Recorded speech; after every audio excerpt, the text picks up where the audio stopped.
And we want to welcome everyone to WUS Sports. A delayed start, but we are here before kickoff. The 25th edition of the battle for the Golden Apple between the Albany Great Danes and the Stony Brook Seawolves. Matt Kearns, Phil Ruggerio will be joining us momentarily.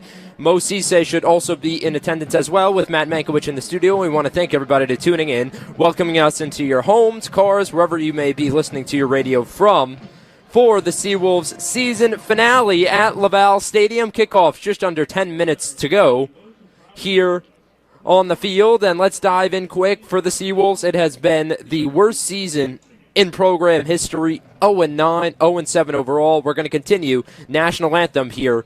Stay tuned, WUSB Sports, Stony Brook football.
Cheers at Lavalle Stadium. Folks in the community ready for some Stony Brook football. Before we get started, just want to make a birthday shout-out for, they showed it on the Jumbotron here, Megan Keene turning 10 years old. Looking to, along with the Comswag football team, girls and boys youth football team, going to lead out the tunnel here at Lavalle Stadium, the Players' Tunnel. And getting into the players, first and foremost, we want to congratulate the graduating seniors of this Stony Brook class of 2023. Graduate cornerback Quentin Porter, who has started all games through the past two seasons, I should say, all, I believe, 21 games that they've played. Again, due to the cancellation with the Morgan State game, Stony Brook has not played exactly 11 games. They're going to play 10 this year. Second graduating senior, D'Angelo McKinney, starting right tackle for the Stony Brook Seawolves, the ECU transfer, East Carolina. Originally was recruited there from North Carolina in his hometown as a tight end. Defensive line, transitions to tight end at East Carolina before making the transition to offensive tackle. So an interesting journey that McKinney has taken. And the final graduating senior, linebacker out of all places, Guam, DeAndre Cruz. Cruz has been having a breakout season in the later part of 2023. He's right now ranking third on the team in terms of tackles with 37 and leads the team with quarterback hits in 4. Cruz, who had 3 tackles in a nice game against Fordham and then 10 tackles against New Hampshire, is a career high. He will be looking to have a great, I should say, send-off game, if you want to call it that, for the Stony Brook Seawolves. Turning the page because everybody else knows the story of how this Stony Brook Seawolves season is going. You just got to look at the record. What we don't know about, or for those who maybe don't follow Albany sports, is the Great Danes, and there's a lot to talk about with this team because they are in contention for not only the CAA, but obviously trying to clinch their spot in the FCS playoffs in the latest AFCA coaches poll. After a big win against number 24 ranked William and Mary last week, the Great Danes have cracked the top 25 for the first time this season.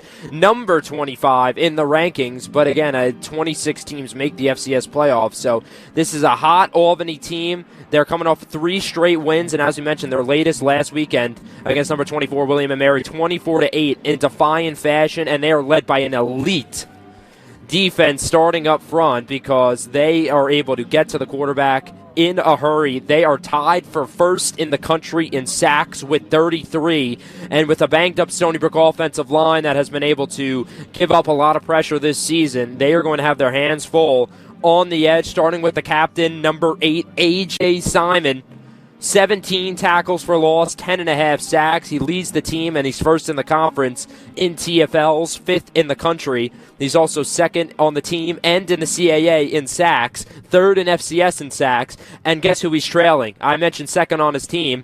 Antoine Junkage, 6'3", 273 senior out of Port Jervis, New York, leads the CAA with 11 sacks. Second in FCS, had a big sack last week in the win over William and Mary. Junkage and A.J. Simon going to be two big pieces for the Albany Great Danes. Offensively, when you turn the page, they are helmed by number 7, Reese Poffenbarger, the sophomore sensation out of Middleton, Maryland. He has been lighting it up in the CAA, 23 touchdowns, 2 interceptions, reigning CAA Offensive Rookie of the Year in 2022, second in the conference right now in touchdowns, although sometimes missing the easy throws, only a 56% completion percentage for Poffenbarger, so he has been struggling in that department. For Stony Brook, a little bit of an interesting situation. We saw on the field Casey Case not even suited up. He's got a jersey over a sweatshirt. He will not be playing, it doesn't look like, at least, so we're going to assume that Darren Bryden will be getting the start. So it'll be interesting to see. Again, Bryden has played in the last 2 games, played his most action last week of any game in the entire season, played the entire second half.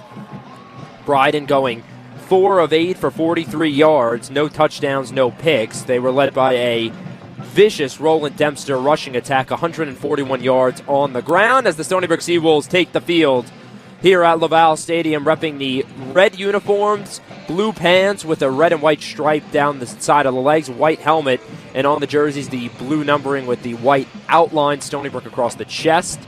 Phil, thank you so much for joining us here, and it's certainly an interesting game. We've had you on for a couple. It has been a struggle for Stony Brook all season long. As you know, you've been following them for many years. A big rivalry game against the Albany Great Danes. You hope that can play into the atmosphere here, and hopefully they can get an upset and not go winless this season. Well, it would be nice. It would be real nice if they can at least win one game before the end of the season.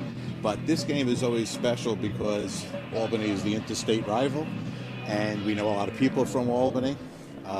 Adam St. Nicholas, who's the head coach at Little Place, he's a former Great Dane, so he's probably tuning in right now. So it should be an exciting game just for the rivalry alone, but let's face it, Stony Brook has had a pretty awful season. Yeah, there's no sugarcoating it, and it seems like, Phil, and from what you've watched, it can't only not come up with any positives, but the negatives, you're just repeating yourself over and over and over again.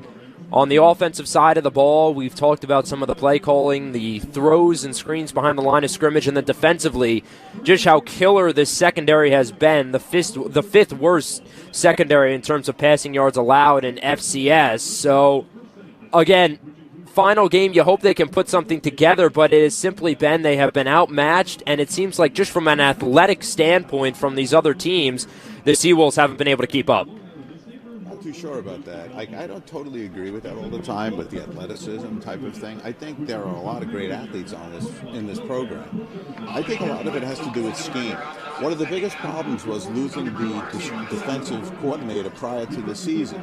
So the linebacker coach became the defensive coordinator, and I know myself, if I was coaching a system that I didn't create, that wasn't my ideas, I would have great difficulty in trying to be somebody else. And I think that happened earlier in the season. And I think that he has played a very, how we say, vanilla, pretty much a non-aggressive defense, or what some people call the bend but don't break defense. And I think that he hasn't used his athletes aggressively. And I think that would have made a big difference in some of the games. Yeah, no doubt about it. And again, you mentioned a little vanilla, haven't shown much in terms of blitzing, and you've talked about it time and time again. The cornerbacks in particular, not a huge fan of getting up and pressing, jamming at the line of scrimmage. As Albany won the toss, they have elected to defer, so the Seawolves will start with the ball on the first drive of this game. Teeing it up for the Albany Great Danes, number 37, John Apalco. back deep to receive for the Seawolves. The usual Jane Turner, and it looks like Jace Freeman is back there as well. Both teams ready. Albany repping the white helmets, white jerseys, yellow pants, purple outlining, or I should say purple numbering for the numbers, and a Great Dane logo on the side of the helmet. Apolco has it teed up, and we're ready to go here. 25th annual Battle for the Golden Apple. Seawolves and Great Danes underway, and a line drive, end-over-end kick is going to be fielded and fair called along the near sideline by Jane Turner. So here we go. It is going to be the Darren Bryden show to start. And Phil, we saw a little bit of him in the Delaware season opener, and again, just showed a lot of inconsistency. The redshirt sophomore looking to get his footing here, and it'll be interesting. He's going to have a whole game to play. Got in the second half last week, but in terms of getting him acclimated once again to NCAA FCS play, what are you looking for from Coach Dresner or Coach Buer in terms of play calling? Well, I definitely think that we made a big mistake early in the season thinking that Casey was going to run the ball a lot, and he didn't. So I think we may see him run the ball a lot more than Casey. It's going to be handoff off the middle to Dempster, and he's going to get about a yard up to the 26. Roland Dempster coming off a career game, 141 rushing yards against Monmouth last week. And Monmouth, again, they were up 35-3 at halftime, so most of their second stringers were out to start the second half. So you have to take that with a grain of salt, but still, in Division I FCS, you cannot take a 141-yard performance lightly. 2nd and 9. Bryden from the 26, 3 receivers left. Redmond in line right, motioning from left to right. It's Cook, pass batted down at the line of scrimmage as Bryden looking right on a little stick route to look like Redmond. Nice play on the football there by Albany. He'll set up a 3rd and long here for the Seawolves. Look at that was number 15, Ori Jean Charles, who got his hand up in the passing lane. For Stony Brook, it has not been good on 3rd down, only 25%.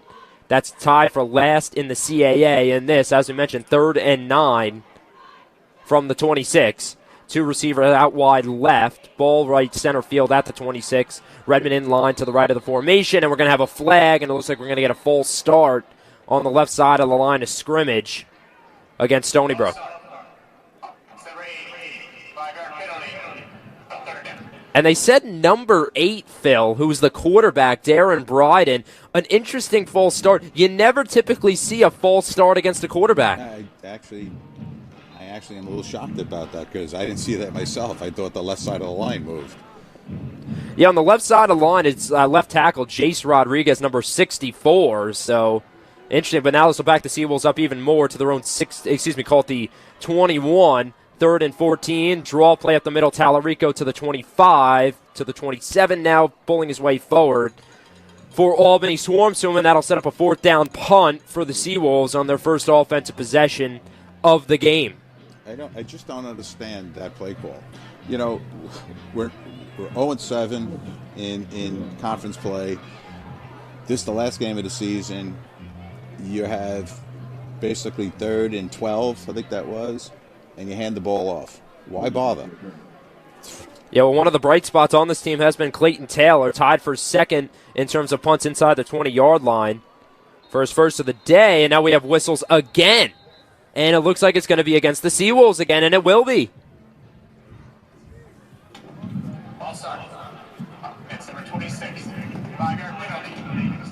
And that's going to be against Quentin Porter. We mentioned him in the pregame, graduating senior. His last game as a Seawolf, off to a rough start. For Taylor now, he's going to be standing at his own 9-yard line here, back deep to receive the punt. Levi Wentz. Rugby-style kick, and it's going to hit at the midfield, and Wentz is just going to let it bounce inside the 35, downed at the 31 by Quentin Porter, and that's where Reese Poffenbarger and crew will take over with a 13:22 left in the game, 0-0. Stony Brook Seawolves coming up with a goose egg on their first offensive drive, and once again, Phil, we were talking about it as well in the pregame, but not only the mental mistakes on defense, but offensively, some of those penalties up front, really a killer on your first drive. Yeah, it's been happening. It really happened throughout the year. remember the beginning of the year, the first game, they had all these timeouts in the beginning of the half that ruined them, and it was a close game. Poffenbarger back to throw, has his man at the 35, making a move past the 40 and up to the 42. A nice strike there from Poffenbarger on the receiving end. Number 13, Brevin Easton, who leads the team in yards and touchdowns, 7 TDs, which ranks him tied for second in the conference. And we talked about Poffenbarger, just how electric he has been for this Albany program. Old Dominion transfer from a couple years ago. And in his first year wins Offensive Rookie of the Year in the Coastal Athletic Association this time. First and 10 from the 42. 3 receivers left, motioning from left to right. Coming back left is Dietz. Handoff up the middle. This is going to be Woodall.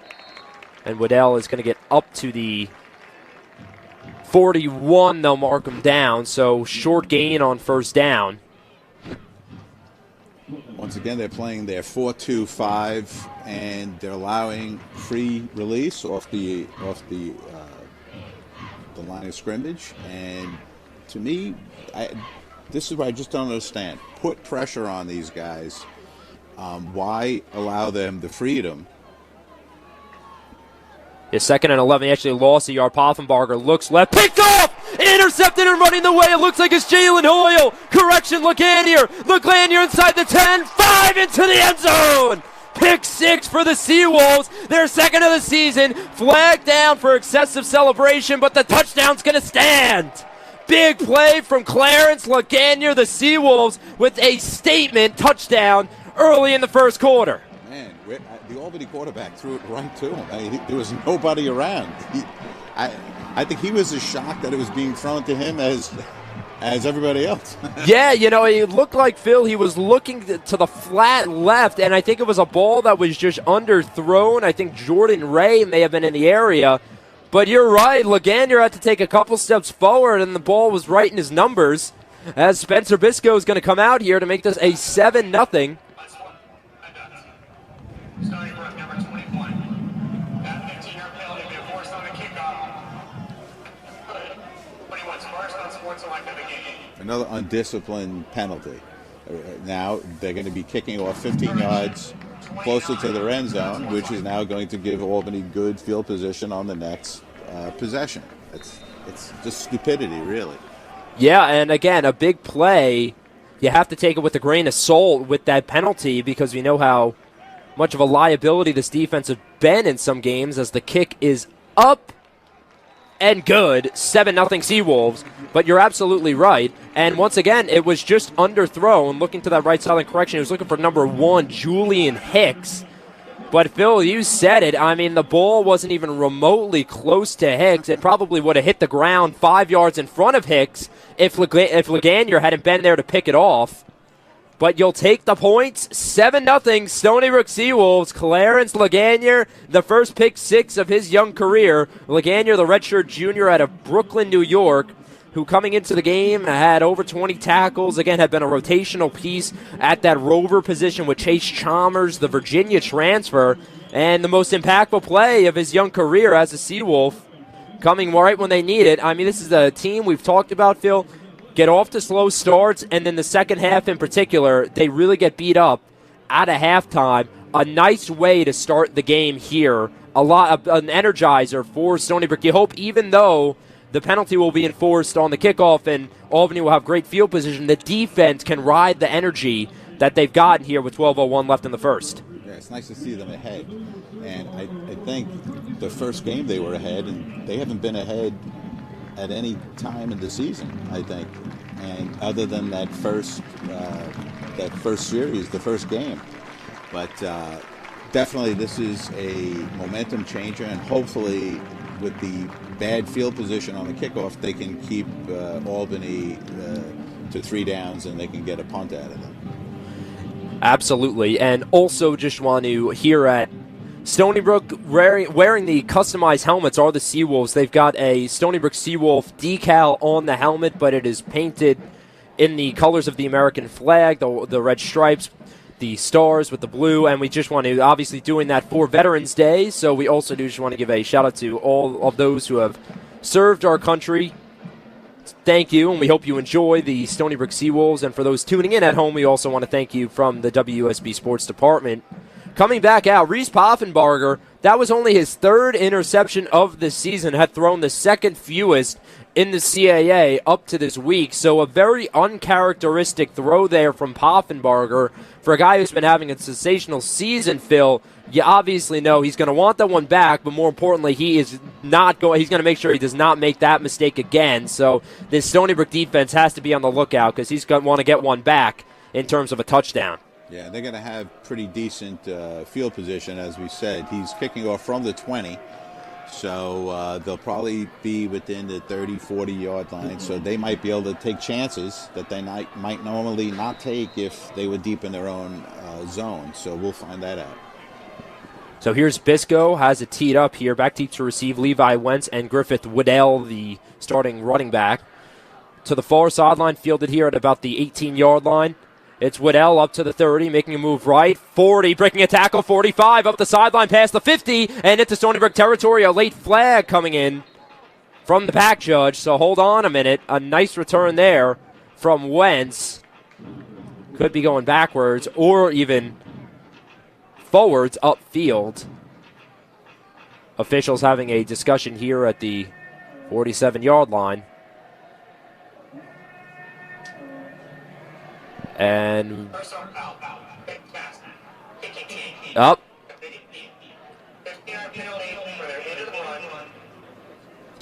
Another bad penalty, Phil. And again, so early in the game that kickoff, you said they're going to get up to around the 40-yard line. They get close to the 40 on the other side of the field on Stony Brook Seawolf territory. Now they're going to be inside the 35. Ball's going to be spotted here at the 32-yard line. They're only 12 yards outside of the red zone. Poffenbarger's going to come out lined up in the pistol here. Woodall behind him, a receiver either side, tight end either side.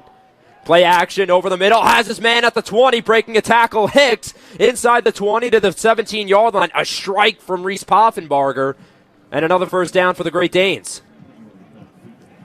Well, there we go again. It was just a simple slant, and with the secondary backing up, I mean, we haven't had the rush. We haven't had the guys like I used to have Mike Denemark when I was a kid that was a little lazy, but when he wanted to play, he got to the quarterback. We need that type of guy right now.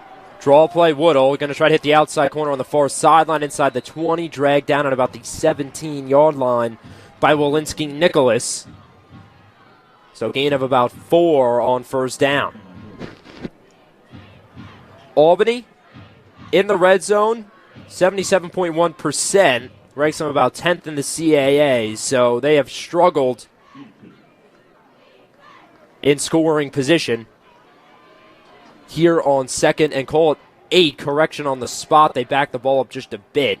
Poffenbarger in the shotgun. Draw play. No, he still has it over the middle. Hicks it incomplete. A great play on the football by Quentin Porter. A nice RPO read by Poffenbarger. Even tricked me. Had Hicks on that long slant, but a great play on the ball by Porter. It's third down. Really nice play on a slant that's a very difficult pass play to defend. When somebody gets inside leverage on you, it is very difficult to get ahead of them, and he made a great play. He closed quickly, and he made a great play in knocking the ball away. 3rd and 8 from the Seawolf 16-yard line. 2 receivers left, one to the right, ball on the right hash. Poffenbarger in the shotgun, 3-step drop in the flat. Waddell at the 10, at the 5, into the end zone. Is it going to be a touchdown? They're going to say he's out of bounds at the 4-yard line. First down was at the 7, so it is still enough for an Albany first down. And Phil, once again, you talked about Stony Brook leaving a lot of these checkdowns open in the flat, and that one running for over 10 yards. Yeah, and that was the linebacker's fault on the left side. He basically reacted very late. I mean, they snuck him out of the backfield, but that's his guy. So he really had a couple of steps on him, and luckily he stepped out of bounds. First and goal from the 4. Poffenbarger in the shotgun, 3 receivers left, ball on the right hash. Draw play, Woodall trying to hit the right corner. It's got some space into the end zone. The Great Danes respond. Touchdown, Albany. With 10:01 left in the first quarter, set up by amazing field position off of a couple bad Stony Brook penalties, comes to bite them, and Albany in position to tie this thing up.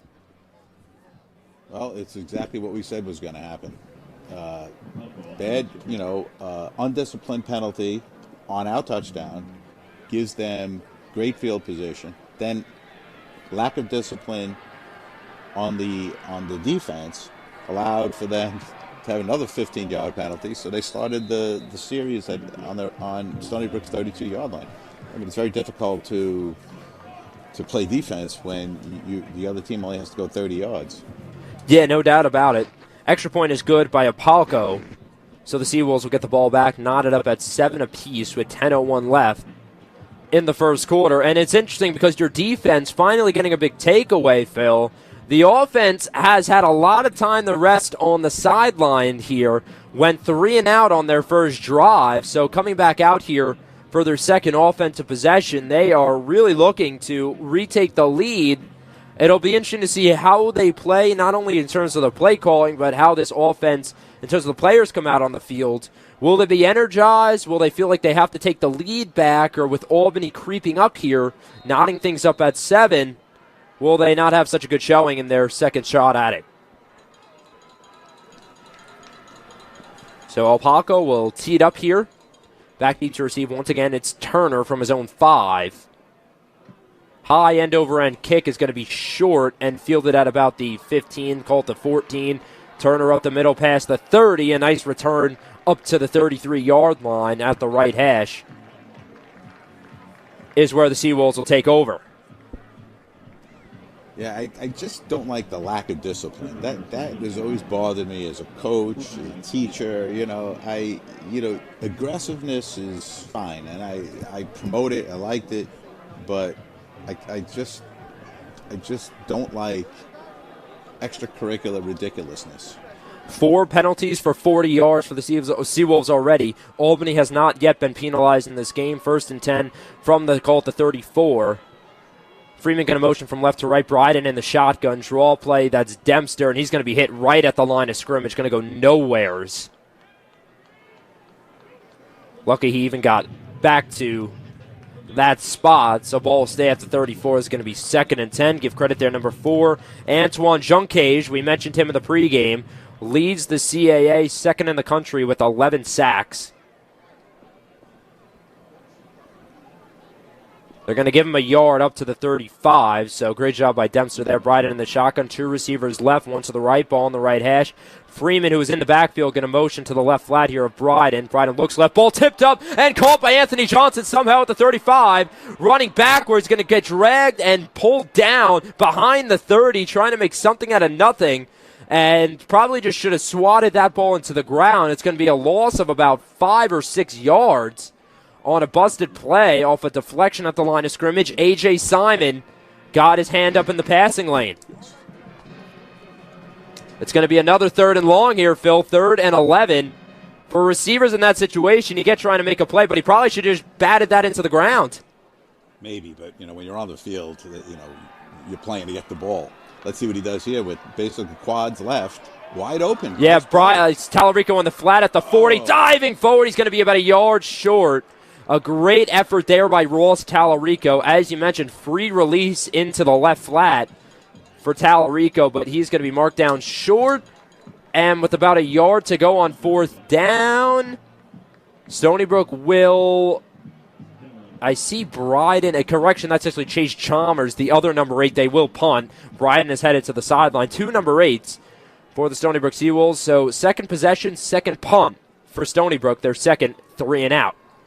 I used to play with a guy named John Silvestri, who was who reminded me of Talercio. What's his last name? I forgot. Fair caught at the 24 by Wentz. Tallarico. Tallarico, yeah, it's Italians, with those names. But this kid's tough. I like this kid. He's been one of my favorite players. Well, Phil, it was an interesting stat that I pulled, and last week, unfortunately, got broken. He had a negative carry. It was only for a yard, a negative run for only just a yard, but before the last week, he had no rushes for negative carries, which I thought was a very interesting stat. And obviously, as a football coach, when you look at that, not the most explosive athlete on the field, but he's consistently able to find positive yardage and push the pile. That's really the qualities that you look for in a running back outside of the intangibles, speed, strength, etc. Yeah, he reminds me. Well, he's a North Babylon product, so he's a Long Islander. But he reminds me a lot of, not as big though, as Don Leontine, who was a great player for Stony Brook a few years ago. I think he, at one point, I think he led the CAA in rushing 1 year. He was also a Long Island product. Just a tough kid, comes from a tough program, North Babylon, and just like the way he plays with a high motor. And it's nice to watch him play, you know.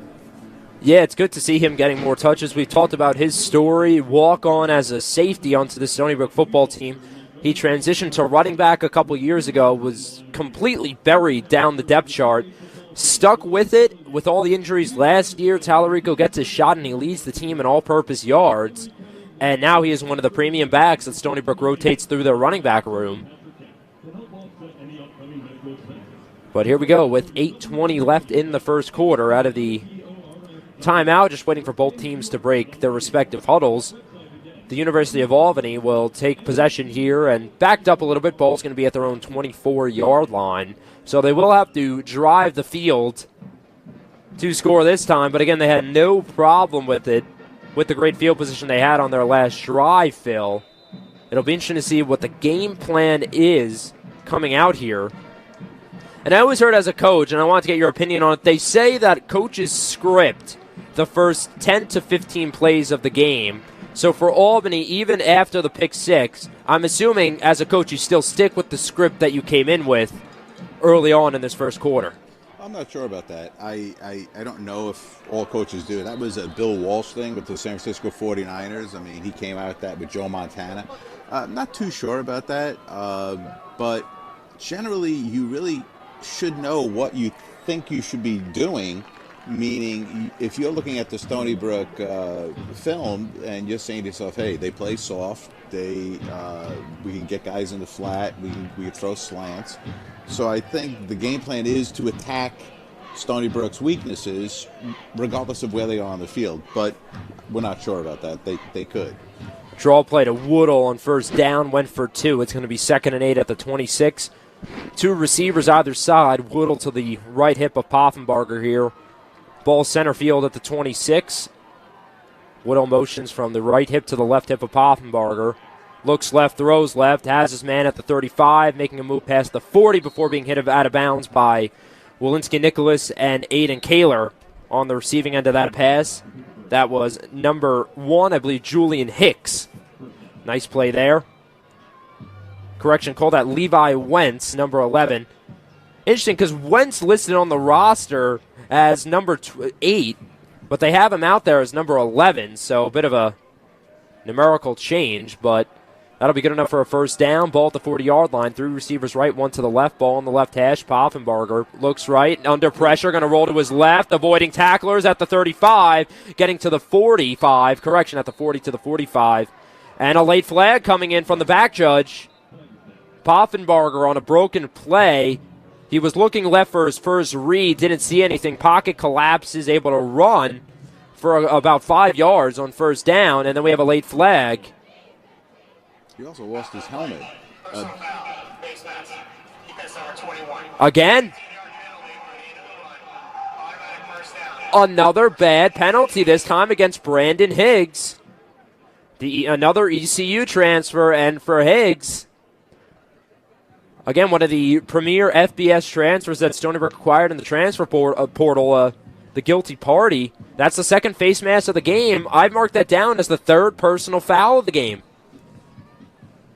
Now, sometimes the face mask is, it just happens. It's not, it's not like a flagrant. It's something that happens as a part of tackling. It's the other things, the extracurricular stuff, which is, I said ridiculous. It is ridiculous, just undisciplined. Yeah, 1st and 10 here. Draw play, Woodall, past the 35. Nice run down to the 33. Gain of about 7 on first down. And Albany putting things in cruise control here on their second drive. Penalties stacking up for the Seawolves. 5 penalties, 55 yards. And we're not even out of this first quarter. Still 6:13 left to go. Poffenbarger looks to his sideline for the call. Ball spotted at the left hash here at the 33. Receiver either side, tight end either side of the formation. Whittle to the right hip here of Poffenbarger. Play action fake. Poffenbarger, a lot of time looking for the deep ball. Has Hicks. Incomplete. Nice play on the football by Walensky Nicholas. Great makeup speed there as Hicks clearly had a step. Ball a tad underthrown by Poffenbarger. Stony Brook secondary playing like they mean it in their last game of the season. 3rd and 4 here for Albany. That was a really nice play. They sitting in their cover 2 shell. Albany sent the man deep on the right side, and which brought the left safety there, and then they ran a slant inside of the Stony Brook defender. He made a great play to close on the play and knock the ball away. Whittle up the middle, and he has a first down easily. Wasn't touched until he got to the 30-yard line, which is where the first down marker was. They're going to mark him down at the 29. Gain of 5, and that'll move the chains. So the Stony Brook defense getting themselves into a 3rd and medium, unable to get the stop. And Albany driving closer to the end zone here with 5:30 left in the first quarter. Knotted up at 7. Poffenbarger once again looks to the sideline. 3 receivers to the right of the formation. Hicks wide right. Whittle to the right hip here. Tight end inline left. Poffenbarger. Draw play. Here's Whittle. Past the 25. Broken tackle inside the 20. 15, 10, 5. Bumped out of bounds at the 4-yard line by DeAndre Cruz. A touchdown-saving tackle by the graduating senior, but Whittle ripping off a big chunk of yardage. Albany's going to be set up 1st and goal to go, and they're going hurry up. Poffenbarger going to line up in the shotgun. 3 receivers right. Whittle to his left hip. Takes the snap. It's low. Whittle up in the backfield. A nice play. Once again, it was Clarence Laganier came flying in. A bad snap there by Sean Duggery, the starting center for Albany, and that kind of threw off the timing of the run. But Phil, once again, Stony Brook giving up a big run, and Albany on the doorstep here of taking their first lead of the game. They were able to get the edge on Stony Brook. They were able to get to the edge because Stony Brook's cornerback was 5 yards off the ball. So here we go, 2nd and goal. 2 receivers right, 1 to the left. Motioning from left to right, it's Hicks. Poffenbarger in the shotgun design rollout. Under pressure, ducking underneath, right back right corner. Incomplete. Poffenbarger with a wide open receiver, Marquise Dietz. Nobody within 5 yards of him. Poffenbarger airmailed it. And it's going to be 3rd and goal for the Seawolves. This would be a big red zone stop for Coach Hackman's defense. Poffenbarger looks to the sideline for the call. Yeah, that guy was wide open. There was a mess up in the secondary. He was wide open. I think that the quarterback was so shocked that he was wide open that he overthrew him. Yeah, and it was a great play, Phil, by Poffenbarger to avoid pressure and be able to get that throw off. But you mentioned, can't miss it. Here we go, 3rd and goal from the 5. Poffenbarger takes a snap. Under pressure, and he's not going to be dragged down yet, but finally is Taylor Molesta. We have a flag down once again from the back judge, so hold the excitement. But one of the captains on this team, Molesta, getting his first sack since the month of September. And it's going to be a hold against Albany. A big stop from the Stony Brook defense on 3rd and goal. Albany's going to get backed up. That reminded me of my old player, Mike Denimoff, making a crushing tackle on a quarterback from the defensive end position. And there were a couple of guys that were getting into the backfield there, right? You saw Anthony Williams applying some pressure, but Molesta finally the one who takes Poffenbarger down. On for the field goal now for Albany. John Apalco, 11 of 14 this year, long of 46. This one's going to be about a 30-yarder. Pastula, the punter, the holder here.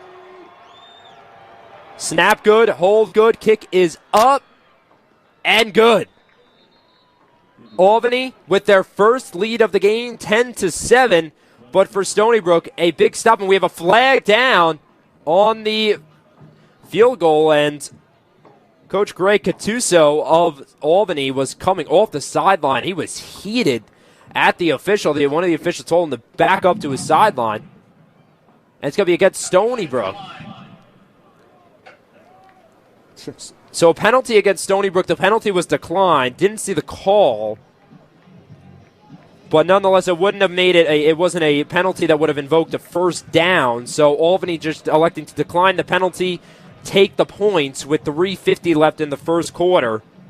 So positive from both sides, Phil. If you're Albany, you'll never say no to putting points on the board. If you're Stony Brook, this defense has come to play today. A turnover, a big sack, and a big stop inside the red zone. Yeah, that was a big play, and that was a offsides that was called basically, and it was refused because it was 3 points, and you couldn't get the first down on the 5-yard penalty.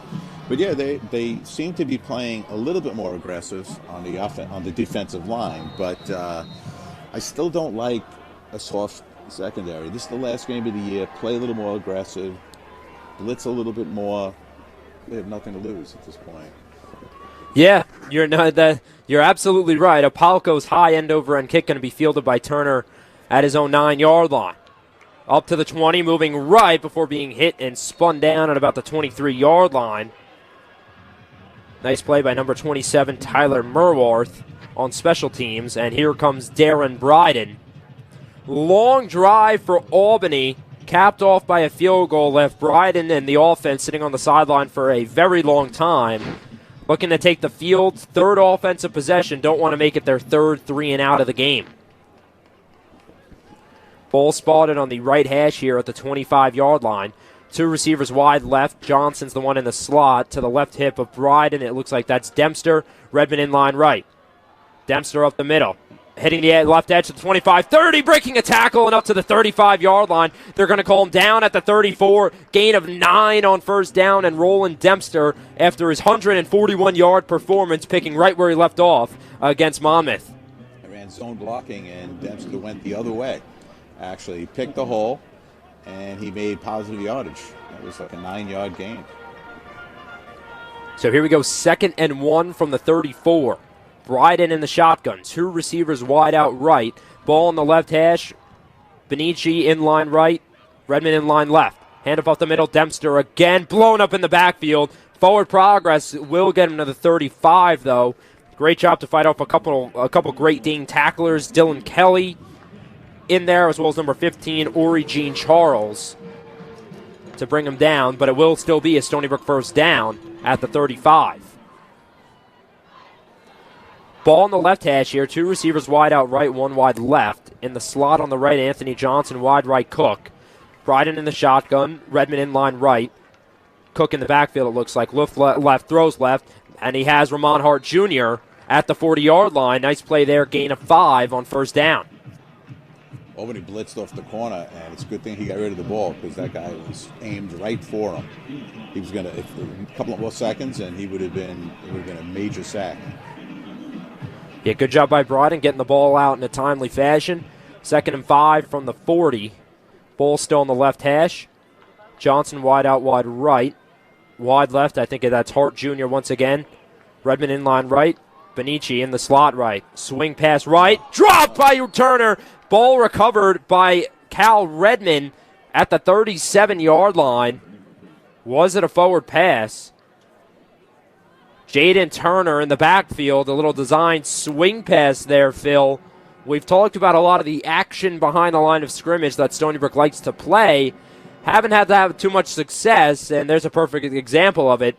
Ball dropped. Yeah, I never understood throwing sideways all the time, but that play was there. Actually, if he caught the ball, they had the blocks on the safety and the corner, so it might have worked, but he just missed the ball. Double tight left, 3rd and 5. Johnson right slot. Bryden going to roll to his right, looking for Johnson. He has him at the 46-yard line, out of bounds at the 49. That's going to be a Seawolf first down. Anthony Johnson's first catch of the game. And, Phil, we've talked about just how good he has been. 5th in the CAA in receiving yards. Only 2 touchdowns, though, and they've really been trying to feed him the ball. Nice throw. It was a nice throw, a nice route. It was an out pattern, and it was a really nice throw, and he turned upfield real quick. They have to do the same thing. They have to take advantage of Albany. If Albany's giving them that 7-yard throw, then they have to take it. 1st and 10 from the 49. Redmond at wide out right. He's going to motion inline here. Benici inline, opposite side. Screen pass. Cook at the 49, trying to get to the 50, but he's dragged down. Looked like he got dragged down by the horse collar there. not going to get a call on the play. Little one-on-one screen. Cook unable to beat. Looked like that was Amir Hall guarding him, so it's going to be called 2nd and 9 here from the 50. They're going to give him a yard on the play. Yeah, that's another play I just don't understand. I mean, he basically took a step back, the quarterback threw it to him, and then as soon as he caught the ball, the defenseman, the secondary cornerback, was right on top of him. 2nd and 9 from midfield.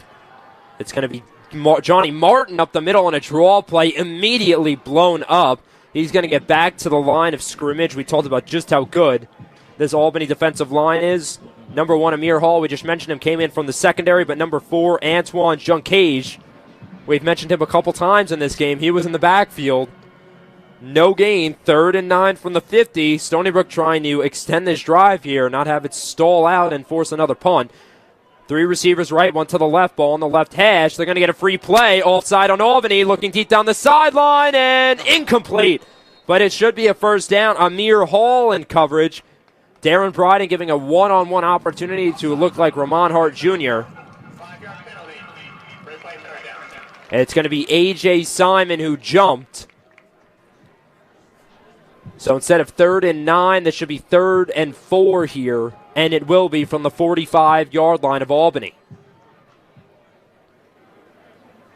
Jaden Cook going to check into the backfield here. The running back wide receiver hybrid. 3 receivers right. Nearest slot right is going to be Cal Redmond. Wide left, ball on the left hash. Looks like that is going to be Ramon Hart Jr. Cook in a motion left slot. The defensive end is offside. He was like, offside, not called, but a nice throw to Anthony Johnson at the 39-yard line. That'll be enough for a Seawolf first down. First down was at the 41. And that will extend the Seawolf drive. A nice pitch and catch once again from Bryden to Anthony Johnson, the James Madison transfer. We're going to get a timeout here on the field. Correction, end of the first quarter. 10-7, Albany lead. And Phil, a nice drive that the Seawolves are putting together here to finish the first quarter and to start the second quarter. You feel like they are inching closer, but they have to punch this in. And at this point in the season, with you on the verge of being winless, you don't have to punch it in for a field goal. You really need to punch it in for a touchdown against this Albany team. Yeah, they need to. They need to just be aggressive. As I said, they're playing pretty well with. They're mixing things up a little bit, which is good. You have to mix things up because that's football. It's strategy. It's throwing when the other team thinks you're going to run, running when the team thinks you're going to throw. I mean, that's really what it is, and it's up to your coaches to come up with formations that make the defense not be sure of what's coming.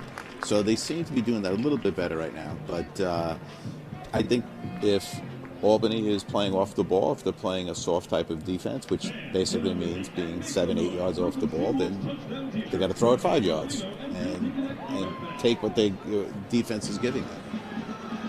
Yeah, no doubt about it. And for Stony Brook, Darren Bryden has been poised in the pocket, 6 of 8, 29 yards. Hasn't turned the ball over, which was a big problem for him last year in the CAA. This time, hitting his favorite target and also Casey Case's favorite target, Anthony Johnson, 3 catches for 15 yards. For Albany, it has really been the Griffith Woodell show. 8 carries, 41 yards, and a touchdown. Other than that, Phil haven't really been able to pass the ball that well, had a couple opportunities deep, had an opportunity to punch it into the red zone that they missed, had to kick the field goal. Seems like they haven't quite gotten off to the start that they wanted.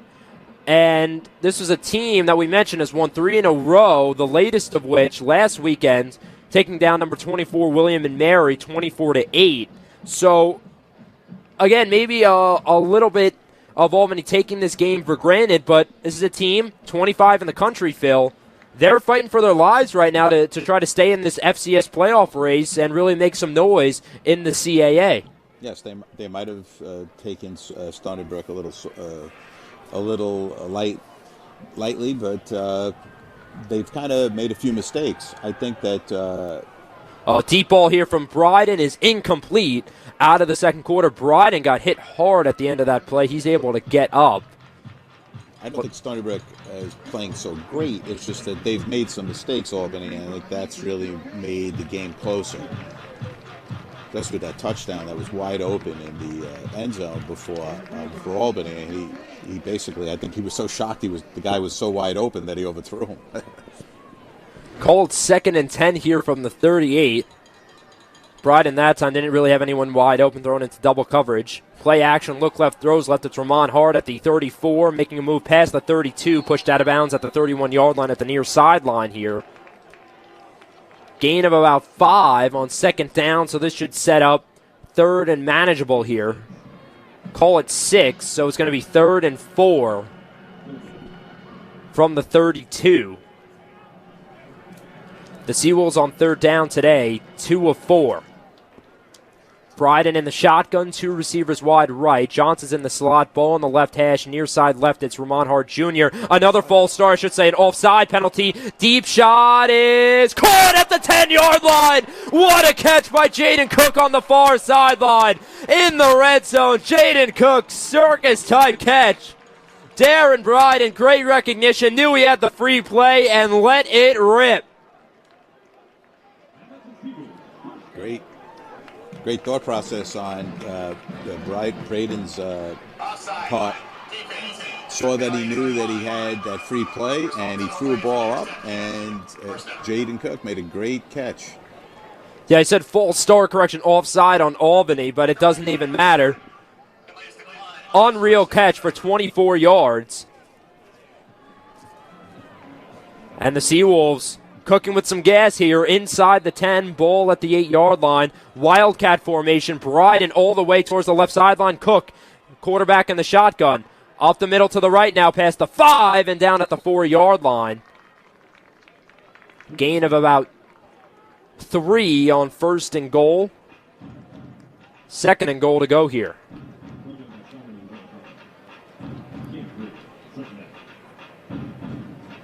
It's a smart play by Bryden, just throwing it up there.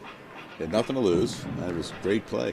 You might as well give your guy a chance, especially, as you said, with the free play. Bryden looks to the sideline for the call. They have to score here. They have to score a touchdown here. I couldn't agree with you more. Again, down 10-7, 13-21 left in this 2nd quarter. We've talked about the snowball effect of the Seawolves team. Timeout. And we're going to get a timeout, and it looked like, Phil, Bryden was standing there, the rest of the offense was standing there looking at the sideline, and that's not an issue with the quarterback, with Bryden, or with the offense. That's with the coaching, unable to get your play call right. Yeah, it seems to be this seems to be a disconnect. I didn't understand this. It's almost like what was being signaled was the 2 guys that are down there signaling. It seems like they signaled something quickly, and when the quarterback received it, he didn't understand it, and then there was no more signals. So I don't really understand what's going on. Yeah, Stony Brook, they have 2 guys down there, 2 assistants on this football team that hold up signs, and then Brandon Jorgensen, one of the reserve quarterbacks for Stony Brook, he wears a yellow vest over his jersey to signal to Bryden that when he's looking at the sideline to look at Jorgensen, he is one of the other people that also gives the hand signals for the play. Nonetheless, it's going to be 2nd and goal to go here. Bryden in the shotgun, draw play, blown up in the backfield. Roland Dempster, nowhere to go. Looked like it was A.J. Simon there. Give credit to number 93, Elijah Hills, also on the stop. So all of a sudden, 1st and goal from the 5 is now 3rd and goal from the 6 for Stony Brook. Yeah, Stony Brook was in a tight formation. Albany basically put 9 guys in the box, and they ran right into it. Not a smart play. Ball on the right hash here. Ramon Hart Jr. wide left. Tight end either side of the formation. Far side, it's Johnson. Fade route, Hart. Can't get to it. Incomplete. Hart wants a flag. He's not going to get it. Great play on the football there. I should say great coverage. Bill Hackett, 4 pass breakups. The transfer from Lake Awana College in 2021. Had a sack and a pass breakup last week against William and Mary. That time with picture-perfect coverage. It's going to force a field goal attempt here for Stony Brook. Low percentage play. I don't really like that. It was a fade, and the Albany cornerback had great position on the Stony Brook receiver, so he couldn't make the play, couldn't get his hands up. I don't like those low percentage plays. Bisco nails it from 29 yards, 10-10 apiece with 12:34 left in the second quarter. And Phil, give credit where credit's due. At this point in the game, we were certainly not expecting it to be this competitive. Yes, it's been pretty competitive, and it's really nice that they were able to move the ball a little bit on this drive. I just feel bad that they weren't able to punch it in. Basically, first and goal at the 6. And as I said, they came in very inexperienced this year, Stony Brook. They had new offensive coordinator, new quarterback, and the offense seemed to be very simple. They don't allow the quarterback a lot of room in changing plays, per se. I mean, that play right there, where he was basically running a draw play into 9 guys. And there's got to be some kind of a situation where the quarterback can say, hey, look, we got to call something different. I can see all the guys are there. It's not high school football. It's a little more advanced. So I think they could have done something different. Yeah, no doubt about it. In terms of the red zone offense, Stony Brook, 52.9% of the time they have scored while in the red zone. That is last in the CAA, one of the worst in FCS. So coming away with points, that is a lot more than you can say for most of the drives this season, right? But again, the only touchdown you've put on the board is from your defense, so a little bit of a worrying concern. The defense is playing well. The offense starting to move the ball, and it's a story that can go either way. Is the Seawolves are right there to really breaking this thing open, or it can go the way of how long can they keep this up before the team collapses on itself. So it's going to be interesting. Again, you have to go with the later of the two based on how the season has gone, that how long can they keep this up before the team collapses and Albany starts to pile on the points. Well, here's going to be a big series. If they can stop them here and in a couple of downs, get the ball back in pretty decent field position, then, they can get some momentum. They can maybe score again or get into the red zone again. And just the momentum alone sometimes can give you confidence that you didn't have previously. Bisco has it teed up here, back deep to receive the kick. That'll be number 11, Levi Wentz. Wentz going to field it at his own 1 yard line. Nice kick from Bisco. Wentz past the 20, 25, 30. Has some room up the sideline. 40, 45. He's got a convoy down the sideline. Pushed out of bounds inside the Seawolf 40. He may have gotten inside the 35. A big return from Albany. And Phil, you talked about the significance of this drive. The opening kickoff takes it about 66 yards there. And Albany going to have great field position inside Seawolf territory. Another one of my well-laid plans gone to pot. 66-yard return around the 35. I got one more thing to say. My friend Frank says, I told you so. I'm going to punch him right in the nose. Yeah, right? But here we go. They put themselves into a bad position now. Yeah, so here it'll be Poffenbarger. Ball on the left hash at the 38. 2 receivers left, 1 to the right. Takes a snap, under pressure, able to escape at the 40, running at the 35, and able to slide down at the 34. A couple Seawolves were getting in the backfield. Anthony Williams, one of them, but unable to bring him down there, Phil. Scrambling for about 6 yards, and Albany able to get positive yardage out of it. For a tough break for the Seawolf defense, but more importantly, you got to give credit to Reese Poffenbarger once again using his legs to avoid pressure. Yeah, and the secondary had them covered, and they were all in the end zone pretty much. So they had a good job of covering it. So it was really a coverage sack per se. 2nd and 4, he's even called 2nd and 6 up the middle. Woodell to the 30. He's going to be a couple yards short of a first down. This is going to set up 3rd and 2 here for Albany.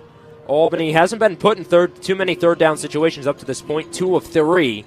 On the year, 42.1% on third down. That's 7th in the CAA, 35th in the country. And we have a substitution timeout here. Albany getting all of their subs on, and Stony Brook getting in formation. Poffenbarger in the shotgun, ball center field at the 40. Two receivers, right, one to the left. Right slot, Marquise Dietz. Heel motion from right to left. It's going to be a draw play. Woodell pushing forward, and he has the first down. Second effort from his offensive lineman pushing him forward for an extra 2 yards, down to the 26. First down was at the 28, and that'll move the chains for the Great Danes. Make it 3 of 4 after that conversion.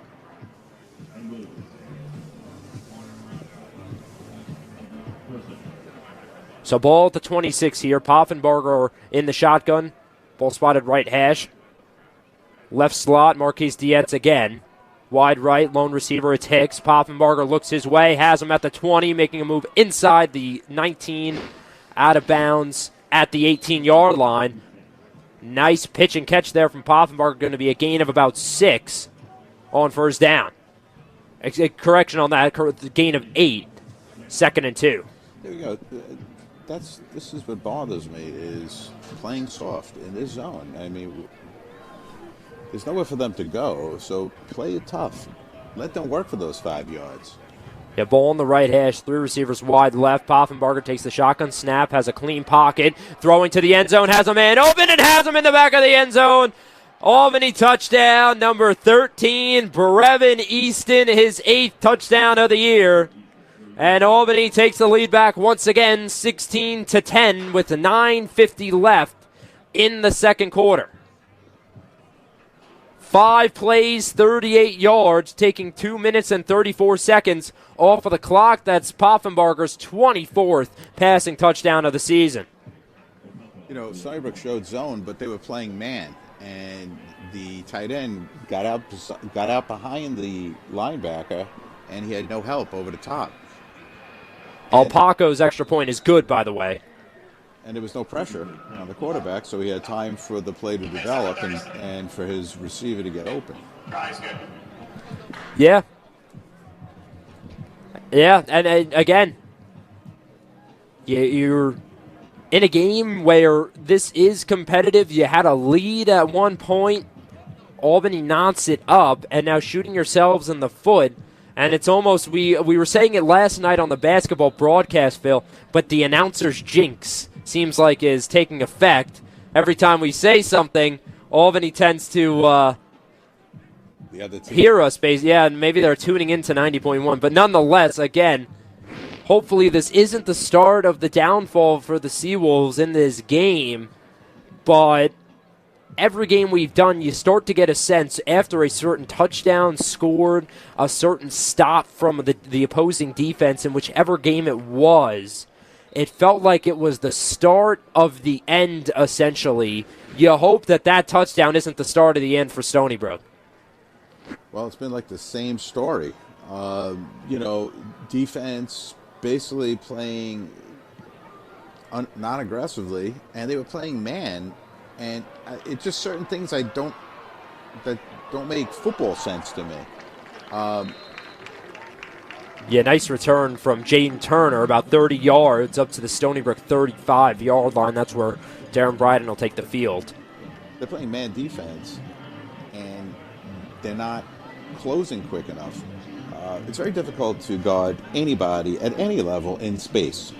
And college athletes on both of these teams, these guys are tremendous athletes. And to ask for one guy to cover a guy when he has basically 10 yards to move, it's almost impossible. So if you're going to play man, I think you got to be a little more aggressive. Bump people, bang them, get the hands on them. Nice play here from Jace Freeman past the 50 and down at the Albany 48 on 1st and 10. Darren Bryden looked left, threw left, had Freeman in the flat. And Jace Freeman, the redshirt freshman, 6'4", one of the tallest receivers in that receiving room, making a couple Great Danes miss in space, and that's going to be a first down. Bryden from the Albany 48-yard line, 3 receivers right, ball on the left hash, Redmond in line left. Dempster to the left hip here. Bryden going to be a handoff his way. Dempster past the 45, hitting a defender at the 40 before being dragged down at the 39-yard line. A nice run there. Called a gain of about 9 yards. He's going to be about a yard short of a first down. Roland Dempster having a really nice game. His 8th carry for called about 20 yards. So 2nd and 1 here. Bryden in the shotgun, 3 receivers right. Ball on the left hash again. Redmond inline left. Johnson, the receiver close to the offensive line. Another draw play. It's Turner at the 35 before being chopped down at the 34. Gain of about 5, and that's going to be enough for a Seawolf first down. I think the running backs have done a great job this year, really. I mean, they're very talented. They're athletic. I think that's a strong point of this offense. I just think they need a little more creativity. And as we said, pass when the other team thinks you're running, run when the other team thinks you're passing. And you do that through formations.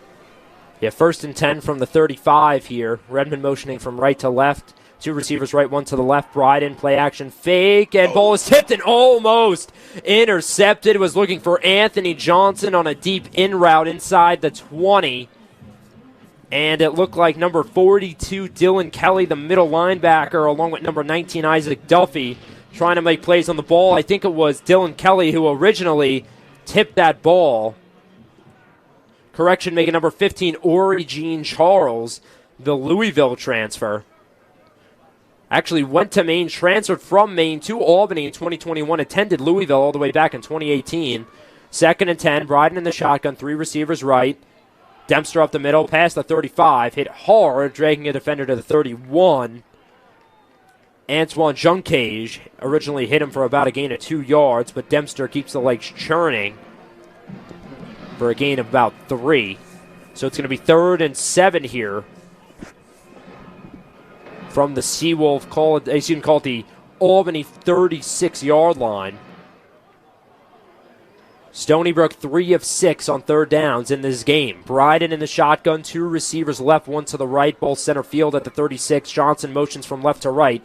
Bryden takes the shotgun, design rollout to his right, has Anthony Johnson at the 32. Nice move inside the 25, and down inside, called the 22-yard line, and that's going to be a first down for the Seawolves. Once again, the design rollout for Bryden pays off. Jace Freeman, that's going to be his 3rd reception of the game.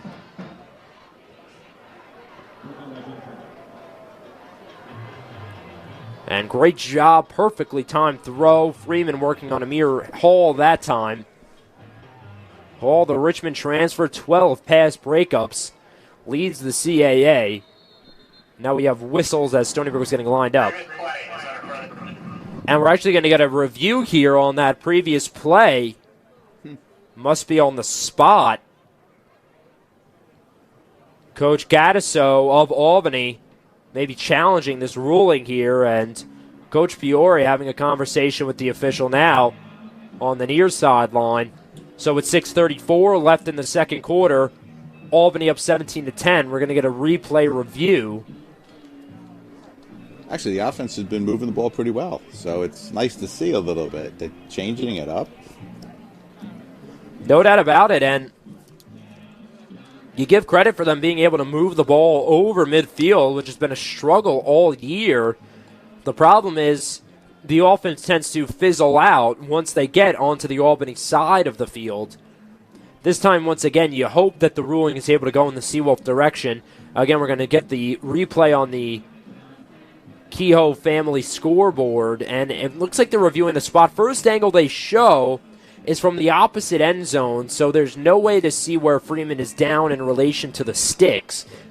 You wish that they could show the regular angle from where they broadcast the games from, that side angle that all football broadcast from, or if there was a field camera that was down at the first down sticks, that would also be probably the perfect angle. Again, the benefit for Freeman, 6'4", so using all of that frame to extend for the first down may have gotten him the extra couple feet that he needed. Here's another view. This time it is from the typical the typical football broadcast, and it looks like right as he was hit and he hit the ground, the ball momentarily came out. but this was well after he had possession. He had made a couple Great Danes miss in space before he was taken down along the far sideline. So not exactly sure what the review is, because it looked like he came up with the football even though he dropped it momentarily or really fumbled it.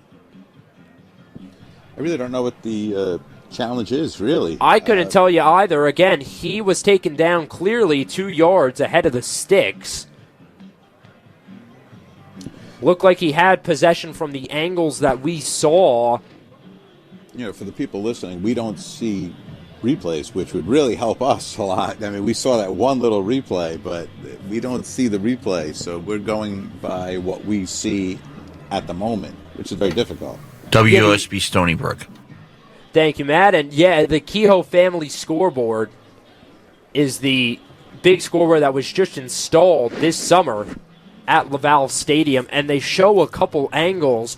We unfortunately do not have the angles that the officials are looking at, or the angles that the TV broadcast has at their disposal. So we are just going based off of what all of the fans are going off of here at Lavalle Stadium. Again, we wish that we were able to get those angles, but unfortunately unable to. So we will see again an extended review here. Also, another little shout out to one of my other former students besides you, Matt, Chris Lizio, giving me this bottle of water. Oh, there you go. Saved me. That's the rule number 101. Not only having the spotter boards as a sports commentator has made my life easier, but I only packed 1 bottle of water today. I probably should have packed more. Personal foul. It was a targeting review against Albany, and there's going to be a player that's going to get disqualified. So that's what the review was. It was a targeting review. Wow. This is a huge call for the Seawolves, because they're going to get an extra 15 yards at the end. It's going to be, I guess, number 30. Thank you, by the way. One of the TV crew came in, and I want to thank you. Number 30, the guilty party there. Let's get a number here quick. Bryden's going to line up in the shotgun. I got to thank Chris Lizio for that. Yeah, Chris Lizio, part of the TV broadcast, came into our suite here. But nonetheless, Sewell's going to be set up first and goal at the 10. Draw play. Dempster making a move at the 6, being pushed forward to about the 4. Nice gain of 6 on first down. Once again, Stony Brook is showing a tight formation, and Albany is bringing everybody into the box. I don't understand the telegraphing of what they're trying to do. Albany's putting a lot of people here, so I might want to throw out of this formation. Nick Totten, the defensive back, the guilty party on that targeting call, 5'11", 193 sophomore out of Toms River, New Jersey. He's not going to be able to play for this game and the first half of next week's contest for Albany. Second down draw play gets blown up. Bryden's going to get pushed back to the 6-yard line. Couple Great Danes in the mix. Give credit there. It looked like it was A.J. Simon, one of the players to get into the backfield. Also looking to get a number there. Looks like that may have been number 94, Ghassan Shihade. Once again, running into the strength of the defense.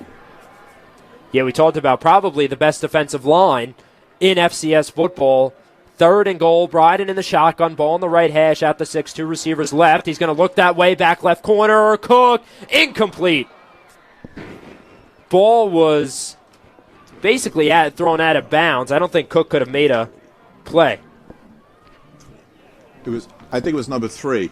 Correction, thank you, number 3.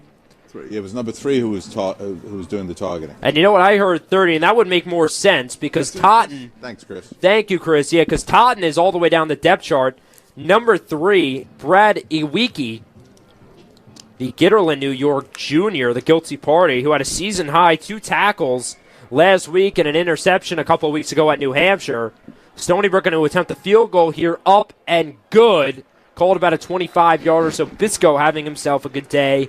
2 of 2, 17-13, and the Seawolves once again get into the red zone, get into scoring position, can't convert, take the points. It is a one-possession game, but it's a one-possession touchdown game, And Albany has scored on their last 2 offensive possessions. They've scored 2 touchdowns on their last 2 offensive possessions. Once again, it was the same play sequence as the last time they were in the red zone in which they kicked a field goal.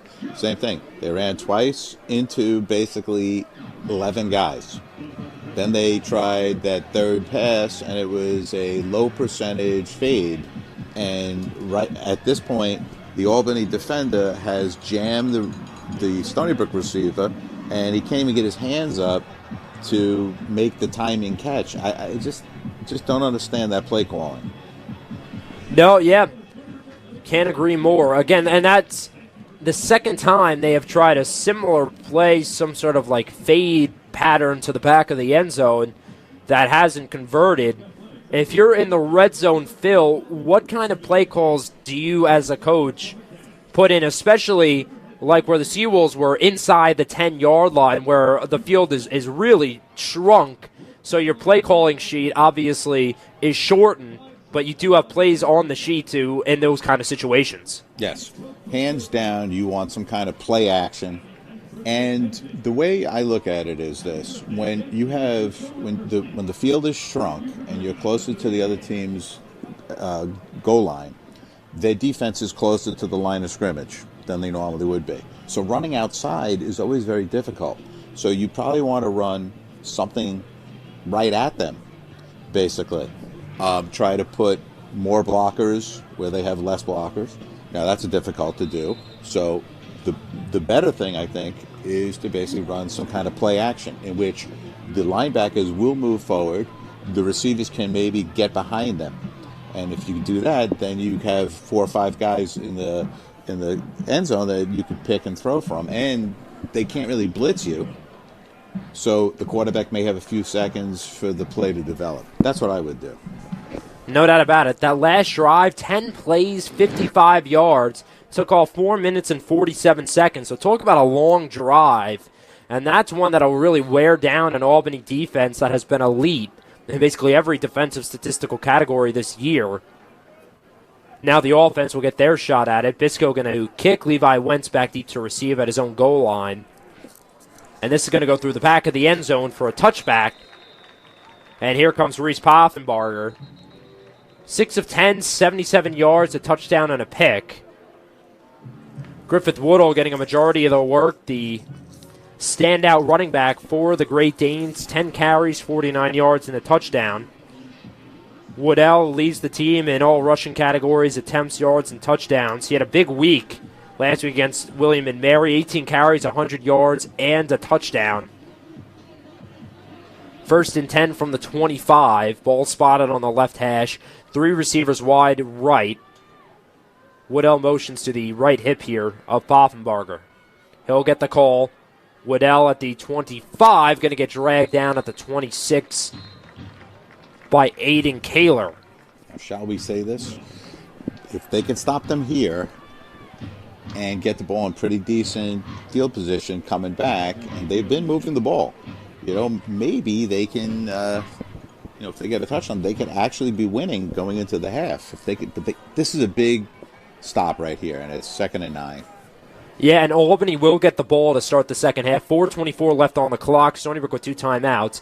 2nd and 9, 2 receivers either side. Ball on the left hash. Poffenbarger, clean pocket. Going to throw right, check it down. Woodall at the 26. Nice rally to him at the 28-yard line. Lagagne and Quentin Porter stop him for a minimal gain. So it's going to be about 3rd and 7 here for Albany. Albany's been great today on 3rd down. 3 of 4. Called actually 3rd and 6. Ball is going to be spotted really right in between the 28 and 29-yard line.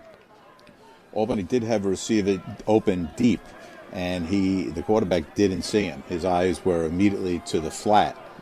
They may want to come back with this, with some deep play. 2 receivers either side. Poffenbarger takes a snap, rolling to his left. Now he's going to tuck and run at the 30. Makes a move at the 35. Kaler's going to drag him down at the 36. That's going to be enough, though, for an Albany 1st down. Once again, Reese Poffenbarger not seeing anything downfield. He scrambles for an Albany 1st down. We've seen him do that a couple times. Called his 4th run for about 12 yards.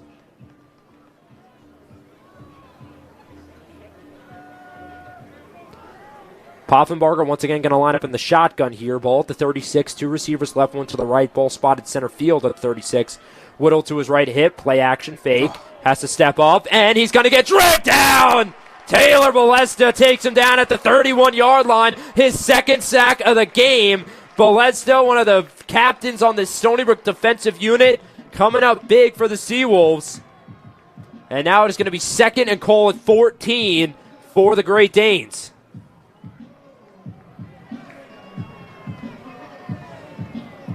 What a play there by Taylor Balesta, a guy who is one of the more vocal leaders on this Stony Brook defense. Hasn't been having the season he's wanted.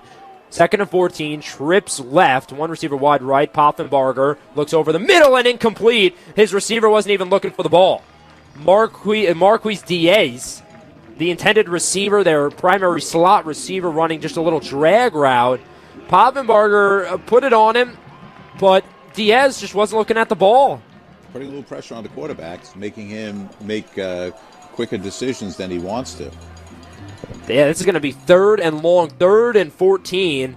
Seawolves, obviously, we've mentioned, have to watch out for the legs of Poffenbarger.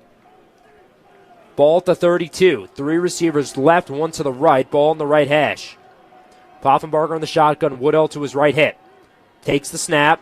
4-man rush. Has to step up under pressure. Weaving through traffic at the 35. Past the 40. Up past the 45. Down the sideline at the 50. He'll have the first down, but a flag is down.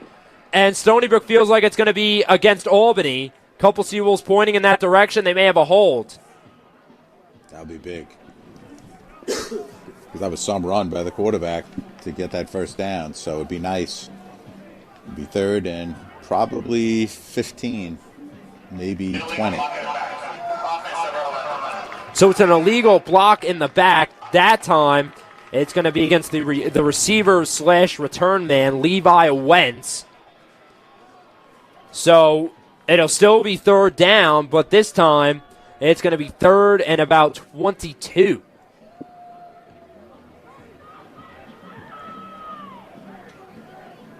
Officials getting their ducks in a row before we have this 3rd and very, very long.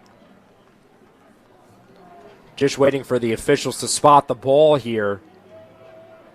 So we mentioned Albany, 5 of 6 on 3rd down. Converted on their last, but the penalty drove them back. Wait a sec. Oh, it's after the play. So there you go. That is because it was a block in the back, not a hold. It gets tacked on to the end of the play. So ball's going to be spotted. It's actually going to be an easier 3rd down. It's going to be 3rd and 10 instead of 3rd and 14. Phil, great call. So because of the Poffenbarger scramble and where the block took place, it's going to be 3rd and 10 from the 36. 2 receivers either side. A Seawolf correction. A Great Dane jumped. That's going to be 3rd and 15.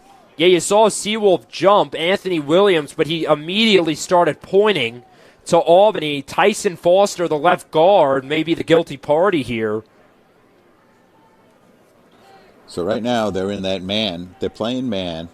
They're playing a little bit off the ball. So now it's going to be a 15. They're going to need 16 yards for the first down. It's going to go against Stony Brook. Unreal. We got faked out on that one. I'll tell you that one. So it's going to go against Jalen Hoyle, who was coming up to blitz from his safety position, possibly blitz. He was lined up right at the line of scrimmage. Unreal.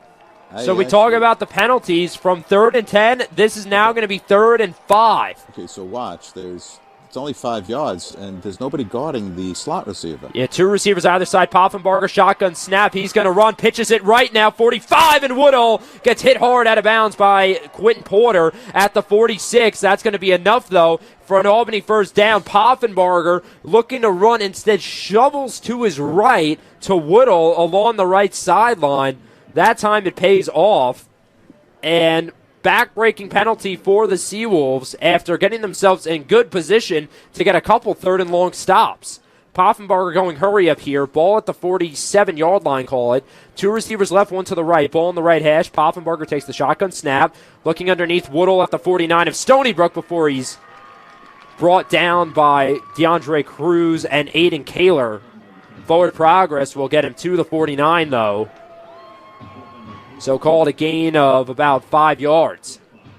2nd and 6, called 4. 2 receivers left, one to the right. Poffenbarger takes the shotgun snap, but before he could, Coach Piori is going to burn the second of his 3 timeouts in the half with 1:23 left to go in the half.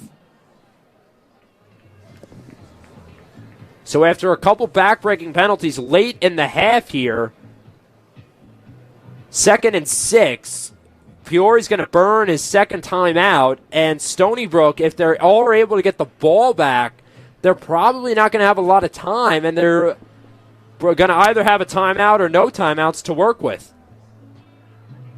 Yeah, I'm not sure about this call, but maybe there was some confusion.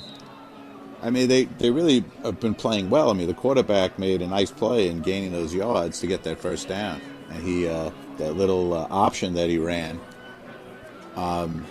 They set the game clock to 1 minute and 24 seconds. So 1:24 on the clock here. 2nd and 6. Ball on the Seawolf 49. Poffenbarger in the shotgun. 2 receivers left, one to the right. Ball on the right hash.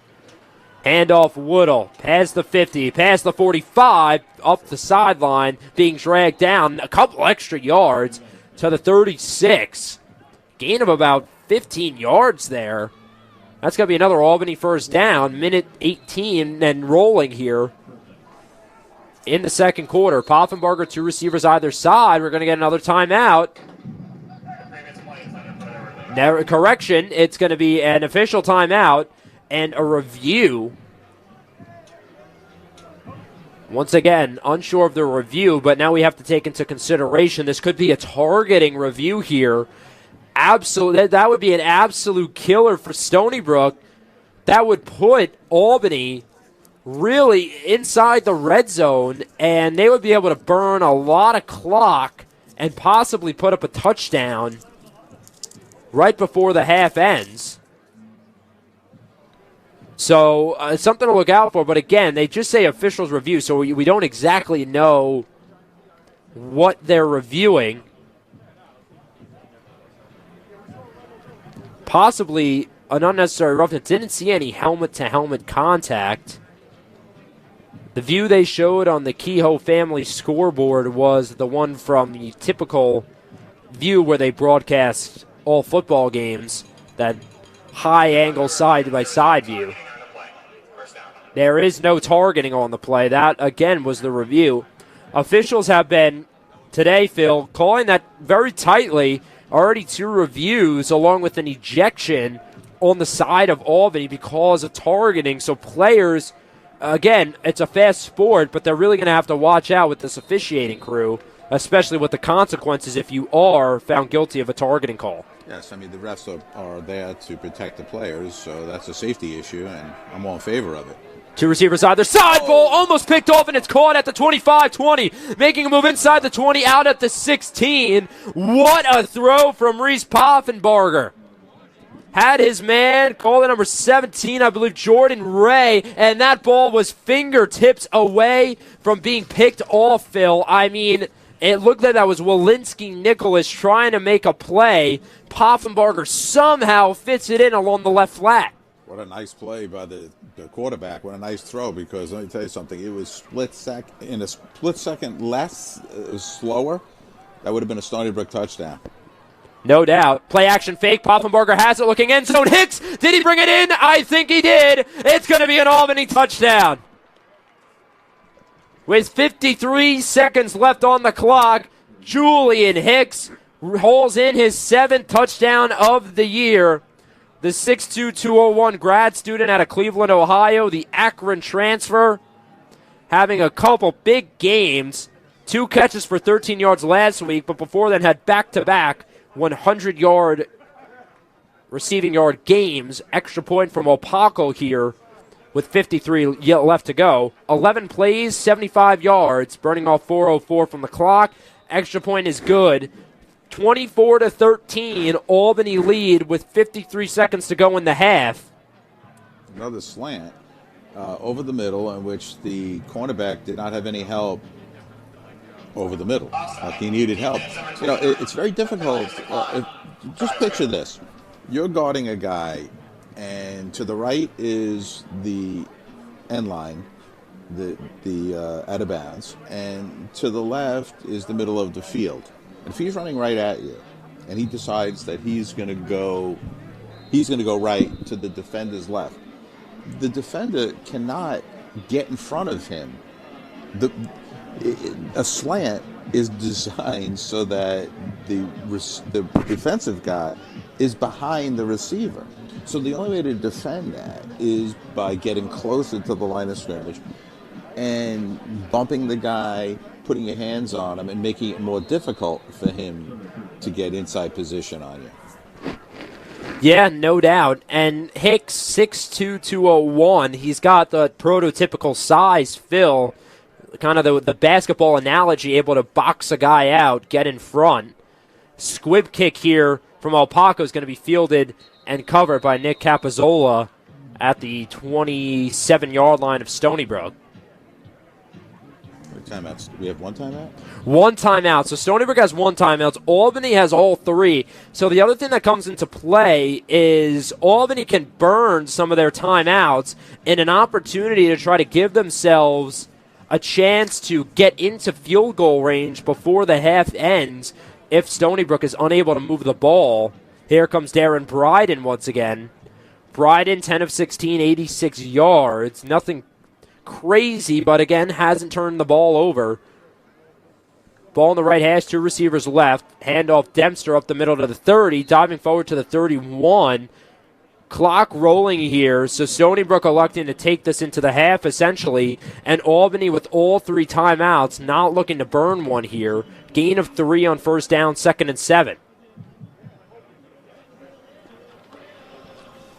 So half minute just passing on the clock here. Stony Brook in no rush to get the play call off. Albany not signaling for a timeout. They're also satisfied to take this thing into the half. And an interesting half. It has been somewhat competitive. Now with 12 seconds, Bryden's going to get to the line. Two receivers left, one to the right. Handoff, it's Turner at the 32. He'll be dragged down for a gain of 1. And that will take this game to halftime. 24-13 after 2. The Albany Great Danes on a 3-game winning streak, trying to get themselves into the CAA playoffs and hopefully the FCS playoffs for the Stony Brook Seawolves in a season where they have not won a game, trying to get one here. They don't want to be the first ever Seawolf team to go winless. But with that, we will send it back to the studio to Matt Mankiewicz for the Stony Brook Seawolves halftime report, but we want to encourage everybody to tune into the second half. It's only a 24-13 lead. Seawolves have a chance. Keep it here, folks. 90.1 WUSB, longtime home of Stony Brook Athletics. That's right, WSB Stony Brook.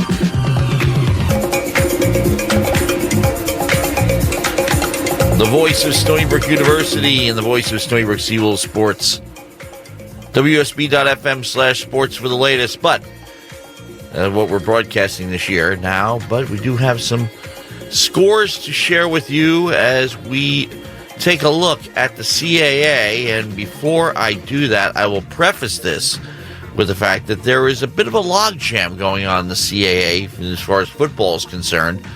And what we have here is 5 teams with identical 5-1 conference records. Delaware, Villanova, Albany, Richmond, and Elon all are 5-1 going into this week's action. So, naturally, you want to know what they're all up to. Okay, we'll run down the list. At the half, Delaware is up on Campbell 24-0.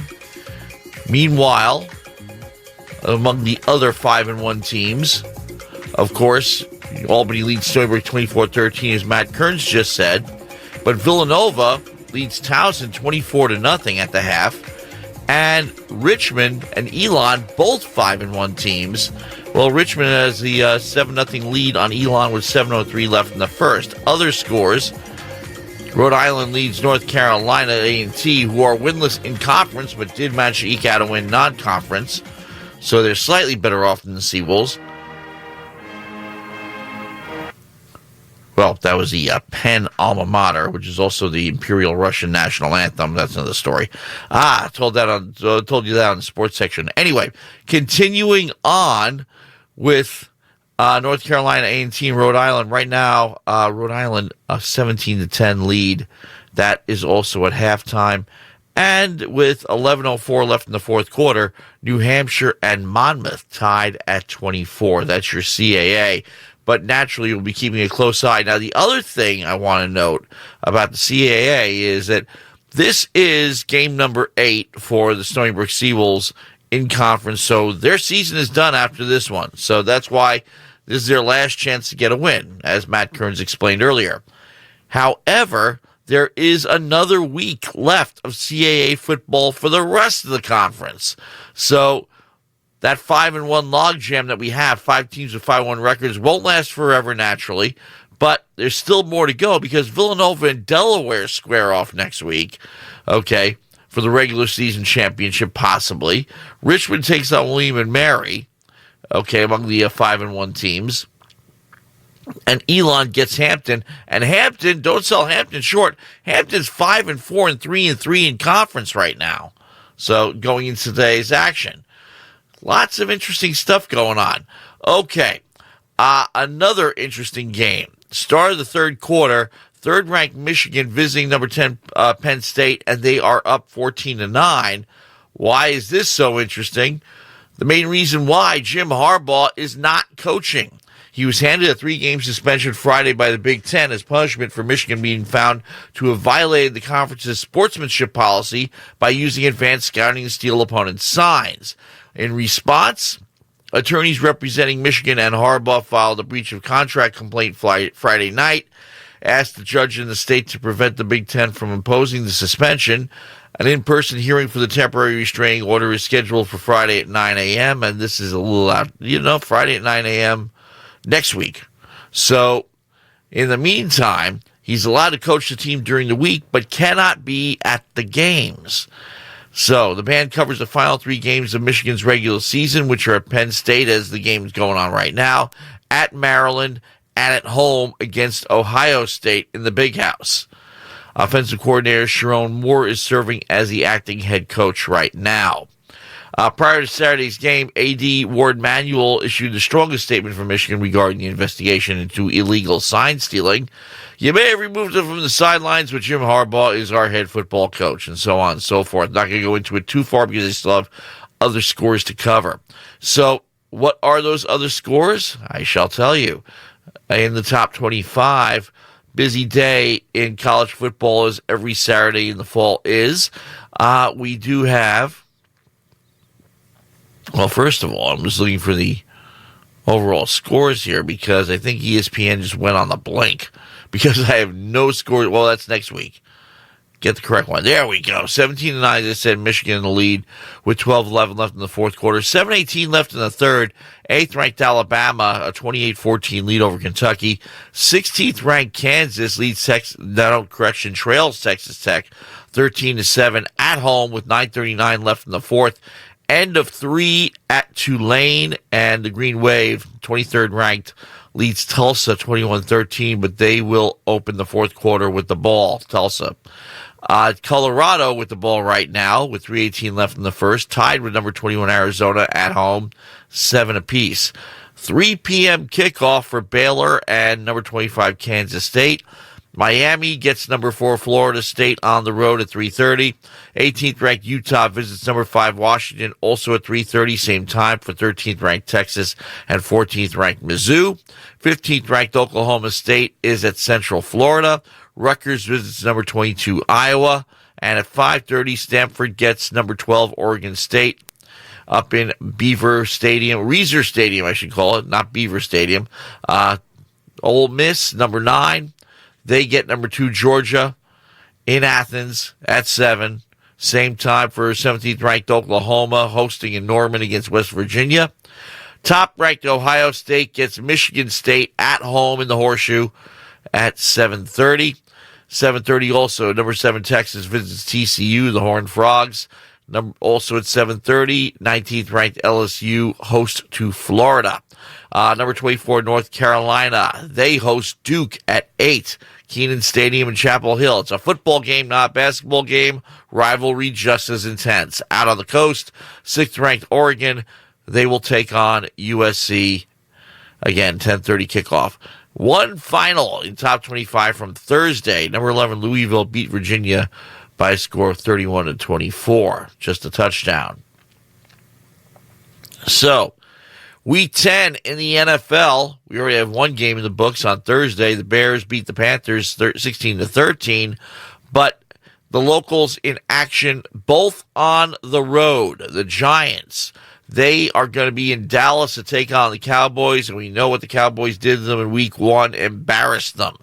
Well, the Giants are still embarrassed at 2-7, and yeah, they still have a starter that is either one of the Four Seasons or played by Joe Pesci in Goodfellas. The 4-4 Jets, they get the 4-5 Raiders in Las Vegas, the Sunday night game at 8:20, which will still be going on when the sports section goes on at 9 p.m. And Monday Night Football will be the Broncos and the Bills. So, lots to talk about on the sports section, 9-12. Back in there, 9. Of course, the fourth week of every month is 10-12, but the other 3, we start at 9, and we will have lots to talk about wrapping up the football season and starting the basketball season and continuing on with hockey. And the hockey team is taking on Syracuse in the rinks tonight. So, another thing, must mention, once I clear my throat, Radiothon, the semi-annual fundraiser for WUSB. The biggest piece of news, as I have been quoted in one publication in particular, is that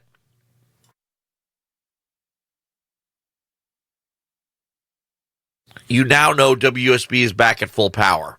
So, what is that tying to Radiothon? Lots, actually. We have bills to pay.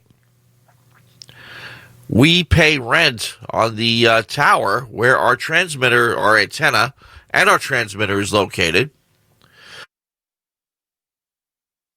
We pay other utilities and bills and stuff like that, maintain equipment, things like that. So, yeah, we get about a little more than half of our funding from the undergraduate student government. The rest of it comes from you, the listeners. And we hit you up twice a year to see what we can get. And look, the bottom line is we know it's expensive to live on Long Island. We do it too. We also realize that we would much, much, much rather have 1,000 people contribute $10 than one person contribute $10,000. So the $10, one at a time, we'll take it. The 2 lattes at Starbucks, we'll take it. And you don't go away empty-handed. How not empty-handed are you? For that $10, if you still collect CDs, you can pick a CD. $5 for additional CDs, okay? Or we'll pick it for you. You tell us. For $15, you get a mug. Yes, the mug is, the great thing about the WSB mug is that you have it at the office, you have it on your desk, and people say, "Oh, what's that?" And you get to tell them about WUSB. And maybe they tune in, and maybe they donate, so on, so on. $25 a baseball cap. I wear mine all the time. And yes, I get inquiries about it. And I get to tell people about WUSB. It's great. $50 a WSB t-shirt, which at this time of the year is usually covered by something, but in the summertime you get to wear it, and people see the WSB logo, and they said, "Oh, what's that?" And you get to spread the word. The sweatshirt, that you can wear outside, well, at least for now, 50-degree temperatures, but you get the idea. You can wear the WSB swag and show you support WSB and what WSB is about. WUSB, yes, partially about sports. And if you are listening specifically for sports, well, yeah, welcome. But also I strongly recommend you stick around for a little while before, a little while after, and during the week as well, before and after your games, to check in and see what else we have to offer. And just enjoy the program. And the great thing about WSB, if you don't like what you hear, wait 5 minutes. And that includes sports. Because if the other team's scoring, wait 5 minutes. We'll be coming back the other way, the Seawolves. So, wait 5 minutes. If you don't hear a song you don't like, wait 5 minutes, you'll hear a song you do. That's the beauty of it. Genres, well, one thing that's great about being at that WSB is that you get to play all genres. You get to appreciate them, too. The rare times I do music shows, I used to do a lot of music shows. Lately, I've been doing mostly sports, almost all sports, plus the Flywheel, which was not on today, but because of the Blues Marathon. But yeah, we got blues. Yeah, we got reggae. Yeah, we got hip-hop. Yeah, we got Cut Supreme on Thursday nights, who's about as cutting edge as you can possibly get. We got it all. It's all here. Not all at the same time, but depends what you're in the mood for. And yeah, WSP can put you in the mood too. So definitely give us a call. Go online. You're already online. You're listening online. I know a lot of people, especially when it comes to sports, they're listening from areas where the signal doesn't reach, so they don't really care about the transmitter. They get it from the stream. If you're on the stream listening to the game, well, hey, help us maintain that stream. Help us keep it working, because it does go down every now and then. So you can call me. I'm in the studio right now. You want to talk to me directly, 631-632-6901. You can also donate at WSB.FM, the website. You're probably already on it if you are listening online. You have other options as well. You even have an email address, wsbdonations@stonybrook.edu. If you just want to send us an email, you can do that. If you're concerned about privacy, Stony Brook's internet security is pretty good. It's so good, even we have to struggle to work around it. So, just to get games on the air. So, the whole point here is, please, kick it in and see what you get out of it. Because I'll tell you something. If you're buying in, and literally buying in, you're going to be listening to it a lot more closely because you own it now. Well, I should also say, this is Stony Brook University. This is a university in the State University of New York system, which means you already do own it as a New York taxpayer. So take some stock. Take some stock in WSB. Take some stock in Stony Brook. Take some stock in one of the greatest resources Long Island has. And make a donation. Make a pledge to Radiothon. And like I said, you do not go away empty-handed. We'll start with $10 for a CD if you do still collect CDs. Meanwhile, kick in an extra $5 for the mug. Kick in an extra $10 on top of that. $25 for the baseball cap. $50 for the T-shirt. $75 for the sweatshirt. And the other thing, too, we always had, I don't know, I have to ask, the 90.1 Club, $90.10, where you usually get the whole kit and caboodle. So that's a bargain. Recurring charges, $5 a month, $60 a year. Can do that, too. But call me, talk to me directly. Solicitor feedback, leave a message at 632-6500, 631 area code, of course. And go to usb.fm if you're not there already. If you're listening on the stream, you are. And you can also email us, wsbdonations@stonybrook.edu. So we should be getting close to time, so let's send it back. I've burnt plenty of time here. So I am going to get the Seawolves broadcast and get the guys on the air, and they should be ready to go. And Matt Kearns, it's all yours. Go for it. Thank you, Matt. And back here at Lavalle Stadium, under 3 minutes to go until second half action in the Seawolves season finale. Down 24-13 against the Albany Great Danes, and it has certainly been A hard-fought Seawolves battle, but again, towards the end of that second quarter, touchdowns started to pile up. Albany has had 4 straight scoring drives after a pick 6 thrown by, Reese Poffenbarger on the opening possession of the game. Or really, I should say Albany's opening possession of the game. Since the interception, touchdown, field goal, touchdown, and touchdown for Stony Brook on the offensive end. Besides the pick 6, punt, field goal, and their last drive ran into the half. So nothing really done there. Albany will get the ball to start the second half. So opportunity to make this not a 2-score game, but a 3-score game. And that would basically put things out of reach for the Seawolves. For Stony Brook, a critical drive coming out of the second half for their defense. Had a big takeaway, but back-to-back touchdown drives at the end of the second quarter by Albany has left this a 24-13 game. Darren Bryden in his first start of the year, 10 of 16, 86 yards. No touchdowns, no picks. Roland Dempster, 12 carries for 30 yards. Ross Tallarico had 1 rush for 7 yards. Jaden Turner, 1 for 4. And Jaden Cook, 1 of 3. Dempster, the lead back, has not been able to find any running room. On the receiving end of these passes from Darren Bryden, Anthony Johnson, 3 catches, 15 yards. Jace Freeman, 2 for 27. Jaden Cook, 2 for 25. Ramon Hart Jr., 2 of 11. And Ross Tallarico, 1 for 8. For Albany, Reese Poffenbarger, outside of the interception, has looked great. 10 of 15, 121 yards, 2 touchdowns, and the pick 6. He's also used his legs, 6 carries for 20 yards, including a couple on third down, to get the first Albany converting 5 of 7 on third. Brevin Easton, 3 catches, 52 yards, and a touchdown. Julian Hicks, 3 catches, 36 yards, and a touchdown.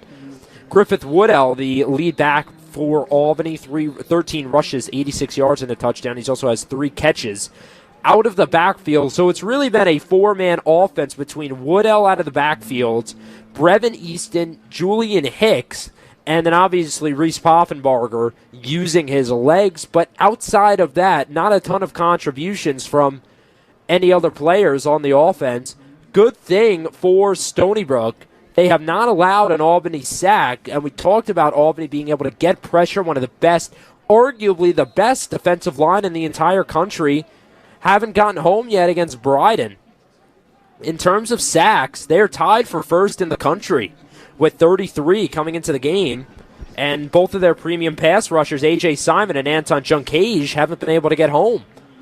So certainly something to keep an eye out for from Greg Gattiso coming out of the locker room. Gattiso, we didn't even go over him during the shortened pregame, Stony Brook Seawolves pregame that we had. His 10th season as the head coach at Albany, hired back in 2012 after being promoted as the assistant head coach at Maryland. And at that time, Maryland in 2012 in the ACC had one of the top defensive lines in the conference.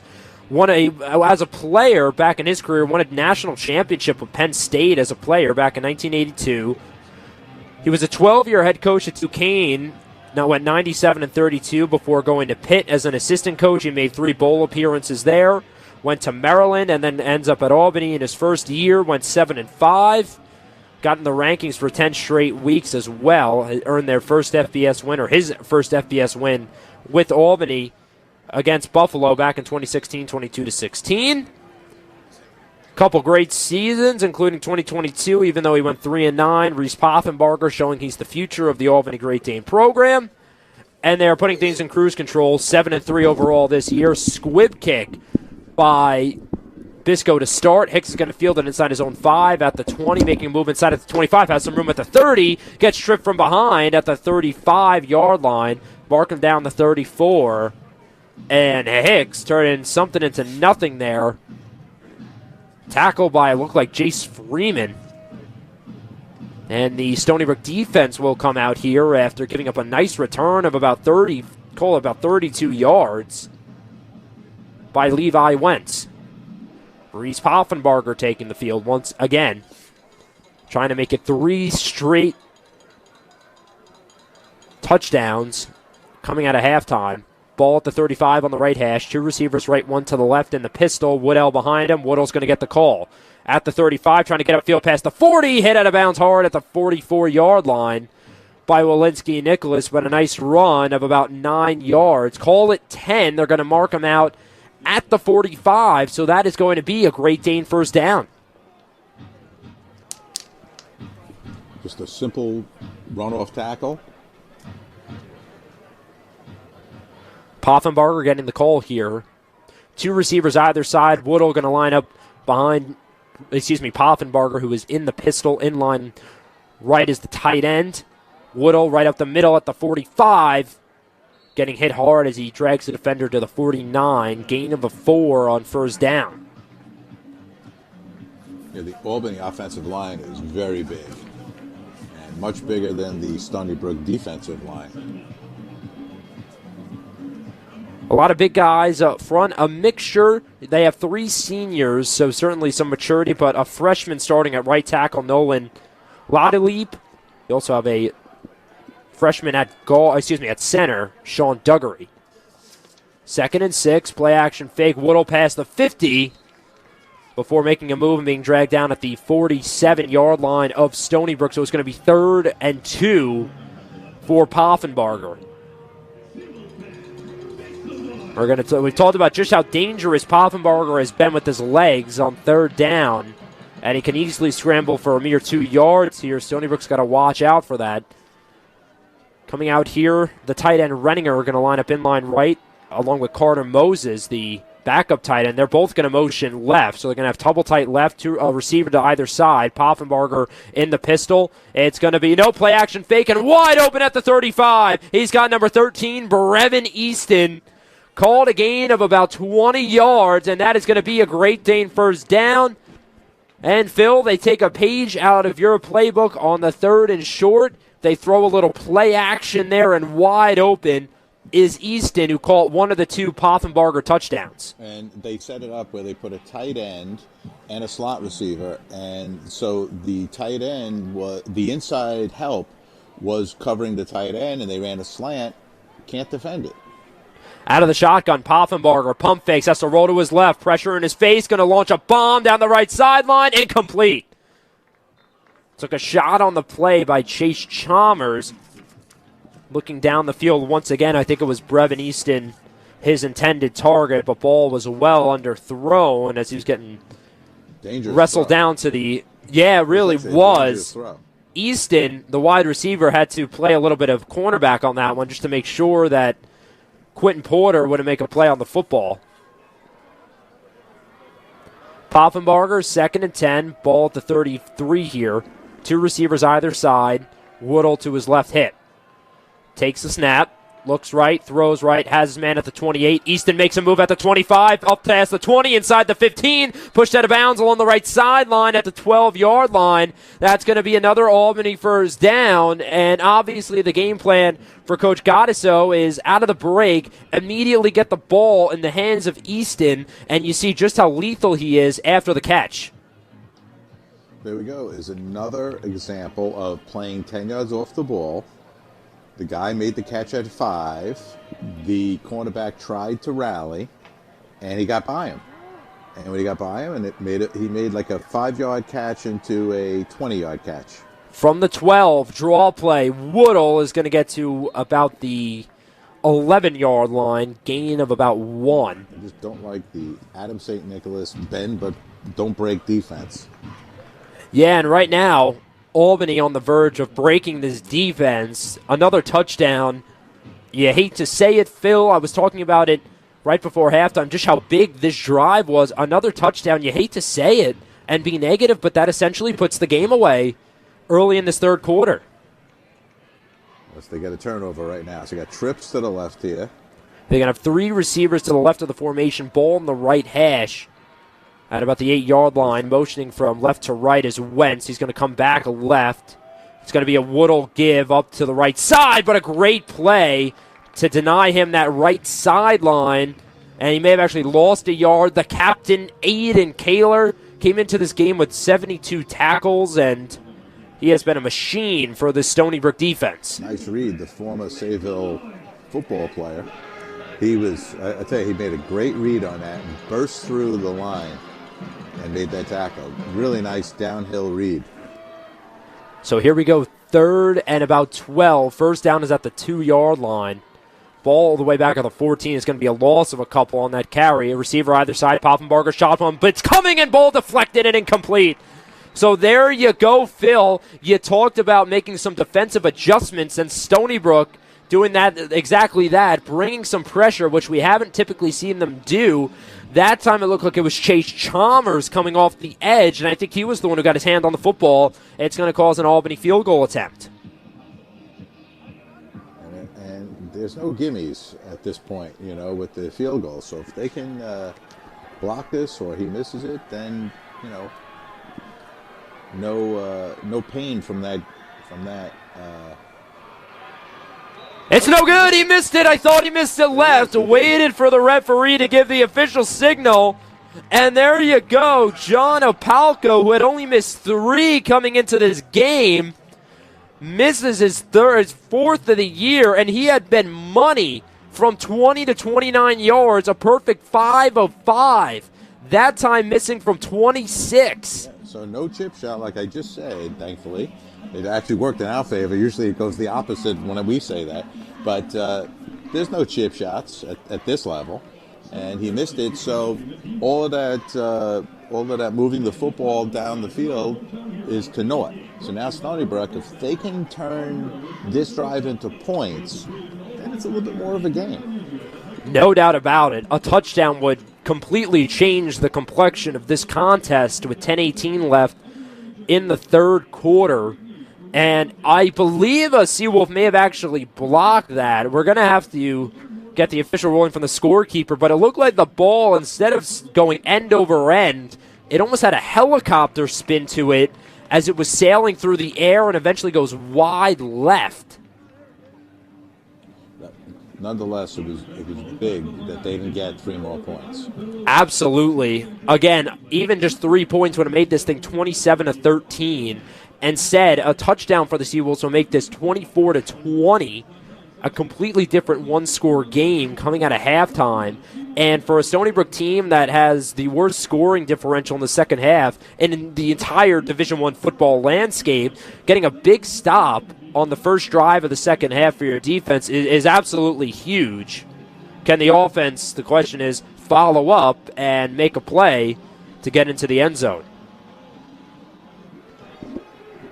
One good thing on this November 11th here at Lavalle Stadium, for those who did come out, couldn't have asked for better football weather. A little bit of a chill in the air, about 52 degrees, scattered clouds, but beautiful weather to play your season finale as Darren Bryden will take the field, ball at the 20-yard line. 1st and 10, just waiting for the official to get the signal that the TV broadcast is ready to go. Another thing, too, Phil, we talked about how good this Albany defensive line is. 0 sacks from the Great Danes up to this point. Bryden 1st and 10, tight end either side of the formation. He's going to roll to his right. Has Benici, who drops it at the 20-yard line. Again, ball was at the 20-yard line, but Benici had a lot of room to run. Pass was a little far, but it did hit a little far in front of him, but it did hit him in the hands. Catchable. Bryden has to do a little bit of a better job putting it on the numbers. 2nd and 10. I think they've negated the Albany pass rush by making quick throws, short outs, and that seems to be what he's been throwing. He hasn't really thrown downfield except for the time when he had that free play on that penalty earlier in the 1st quarter. It's going to be a toss left here. It's Dempster, and he's going to get about a yard up to the 21.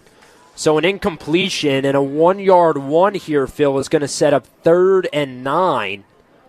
Backed up in their own territory at the Seawolf 21. What will Stony Brook do here? Bryden looks to the sideline for the call. Tallarico is going to check into the game as the tailback. 2 receivers right, 1 to the left. Ball on the left hash. Slot receiver Anthony Johnson. Wide right is Cook. Wide left Jace Freeman. To the left hip of Bryden is Tallarico. He'll take the snap. Pressure in his face. Long bomb down the left sideline and incomplete. Was looking to give Jace Freeman, his big 6'4" receiver, a chance one-on-one. sailed it over his head and out of bounds. Amir Hall, the cornerback in coverage, step for step. It's going to be 4th down, and Stony Brook, opportunity to say thank you to their defense, come up empty-handed, and they're going to give the ball right back to Albany. Yeah, that was big that Albany got them out and 3 and out. I mean, it was a shot. At least they took a shot. I was very happy they didn't just hand the ball off in a 3rd and 9. Taylor to punt. High end-over-end kick's going to be fielded by Wentz at his own 40, making a move through traffic before being dragged down at about the 44-yard line. And that's where Albany will take over. Great starting field position for the Great Danes for their second offensive drive of the second half. 9:22 to go in the third quarter. 24-13, Albany lead over the Stony Brook Seawolves. Poffenbarger, 12 of 19, 156 yards, 2 touchdowns, and a pick. Trying to get some redemption. Not his best game, and if the Stony Brook Seawolves lose this game, Phil, you can certainly blame the offense. 13 points, and the only touchdown they scored was off of a pick 6. 1st and 10 from the 44. Poffenbarger in the shotgun, 2 receivers, right, 1 to the left, looks left, throws left, has Hicks along the sideline, over midfield, inside the 45, works the sideline down to the 42, and that is going to be an Albany 1st down. And once again, Phil, they're giving the Stony Brook defense, giving Albany these little underneath routes, slants, outs, and Poffenbarger is happy to take advantage of it. Yeah, they're taking advantage of what Stony Brook's giving them, and that's smart. Just smart football right now. And I just don't understand the thinking on Stony Brook's part. Double tight left in the shotgun. Poffenbarger hands off here. Waddell making a move up the sideline before being shoved out at the 40 on the near sideline for a gain of about 2. DeAndre Cruz, the one who pushed him out, so it'll be 2nd and 8 here. 8:39 and rolling in quarter number 3. Waddell, his 19th carry of the game, 91 yards and a touchdown. He's averaging about 4.8 yards per carry. And it really hasn't been so much the Reese Poffenbarger show as much as it has been the Griffith Waddell show. 2 receivers right, 1 to the left. Here on 2nd and 8. Low snap. Poffenbarger handles it. Going to throw a bomb down the middle of the field for Easton. He's incomplete. What a play on the football by Walensky Nicholas. Diving over Easton to get his hand on it. It's going to force a 3rd and long for Albany. And once again, Poffenbarger not afraid to take a big shot. Unable to connect once again. Once again, Walensky, what a play he made on that. I have to tell you, that was some tremendous play. No help over the top. And once again, a post pattern in which the Albany receiver got inside position, but yet he was able to close quickly and knock the ball away. And it was a perfectly thrown ball, too. No doubt about it. Make it 3rd and 8 here. 2 receivers right, 1 to the left. Tight end in line left. Poffenbarger takes the shotgun snap, looks right, has his man at the 30. Breaking a tackle, it's Hicks before diving forward. Correction, Wentz to the 27-yard line. That's going to be enough for an Albany 1st down. Marker was at about the 30-yard line, so 3 yards to spare. And for Albany, that's their 7th 3rd down conversion of the game. Poffenbarger once again looking to the sideline. Same formation. Renninger, the tight end, inline left. 2 receivers left, 1 to the right. Slot receiver number 4, Marquise Dietz. In the pistol, it's going to be a handoff. He's going to get blown up. Waddell bouncing off tackles, trying to stay on his feet. Finally wrestled out at about the 39-yard line. He's going to lose close to 10 yards after that play completely blown up. Stony Brook defense in the backfield in a hurry. Devon Bomar, Deshir Clary, all in the backfield as Woodall once again trying to hit that far sideline. Called 2nd and 21 from the 39-yard line. Poffenbarger in the shotgun, 2 receivers either side, Woodall to his right hip. Takes a snap, Seawolves rush 4. Over the middle, has his man at the 29, breaking a tackle up to the 26 before diving across the 30, the 32, over the 30 to the 28 is going to be Wentz, and he's going to be close to a 1st down. Correction, he's going to be about halfway. He's going to be, that marker is the original line of scrimmage. So it's going to be about 3rd and 11 here, and it will be. Original line of scrimmage at the 27-yard line. First down's going to be at the 17-yard line. Ball spotted here at the 29. Poffenbarger in the shotgun. 3 receivers right, 1 to the left. Ball on the left hash. Hicks lone receiver. Woodell to the right hip of Poffenbarger.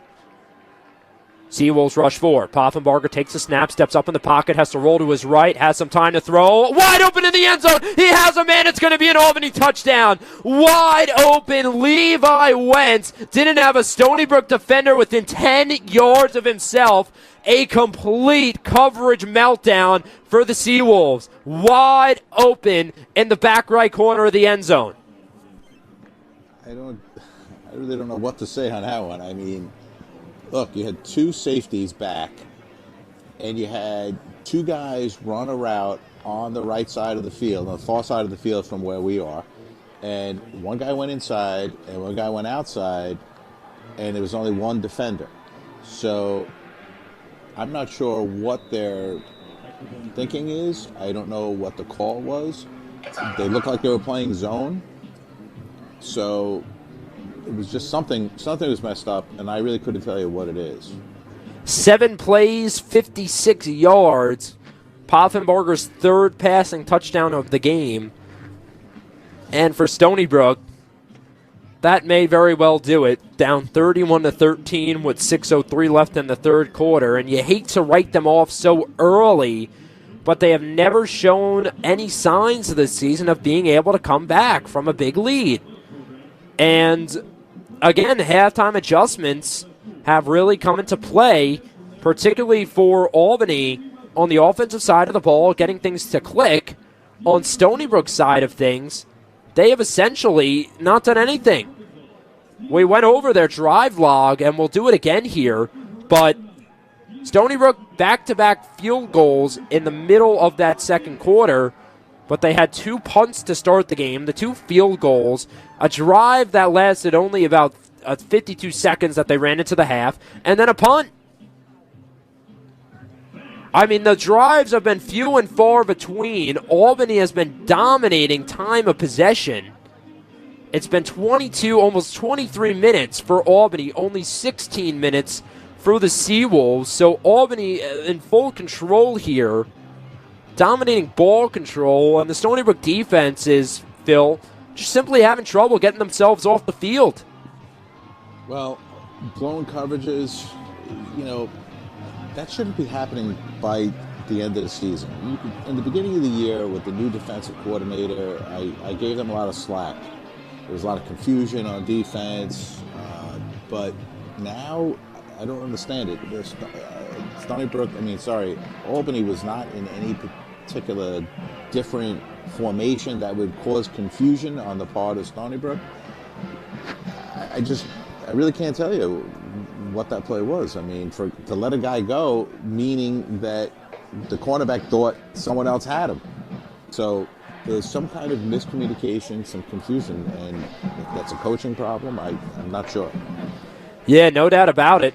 And now up 31-13, Albany in cruise control, and if this game is heading in the direction that most of us feel it is, coaching will be the number 1 topic of discussion for every Seawolf fan. And on the sports section tomorrow night from 9 p.m. to midnight, we will be wrapping up the Seawolf football season and also recapping the first week of Seawolves basketball. Turner's going to take the kick off his own 5, up past the 25 before being hit at the 30, dragging Albany defenders past the 35, still running for forward progress, pushing him past the 40, still going past the 45, pushed out of bounds at the 49-yard line. Wow, what a play by the Seawolves special teams, pushing Turner forward for an extra 13 yards. After he was basically down at the 32-yard line, never stopped moving his feet, and the forward progress just simply continued. Albany couldn't get a stop. It was a kickoff tush-push. Really? It was like 20 yards you got extra with the rest of the team pushing, right?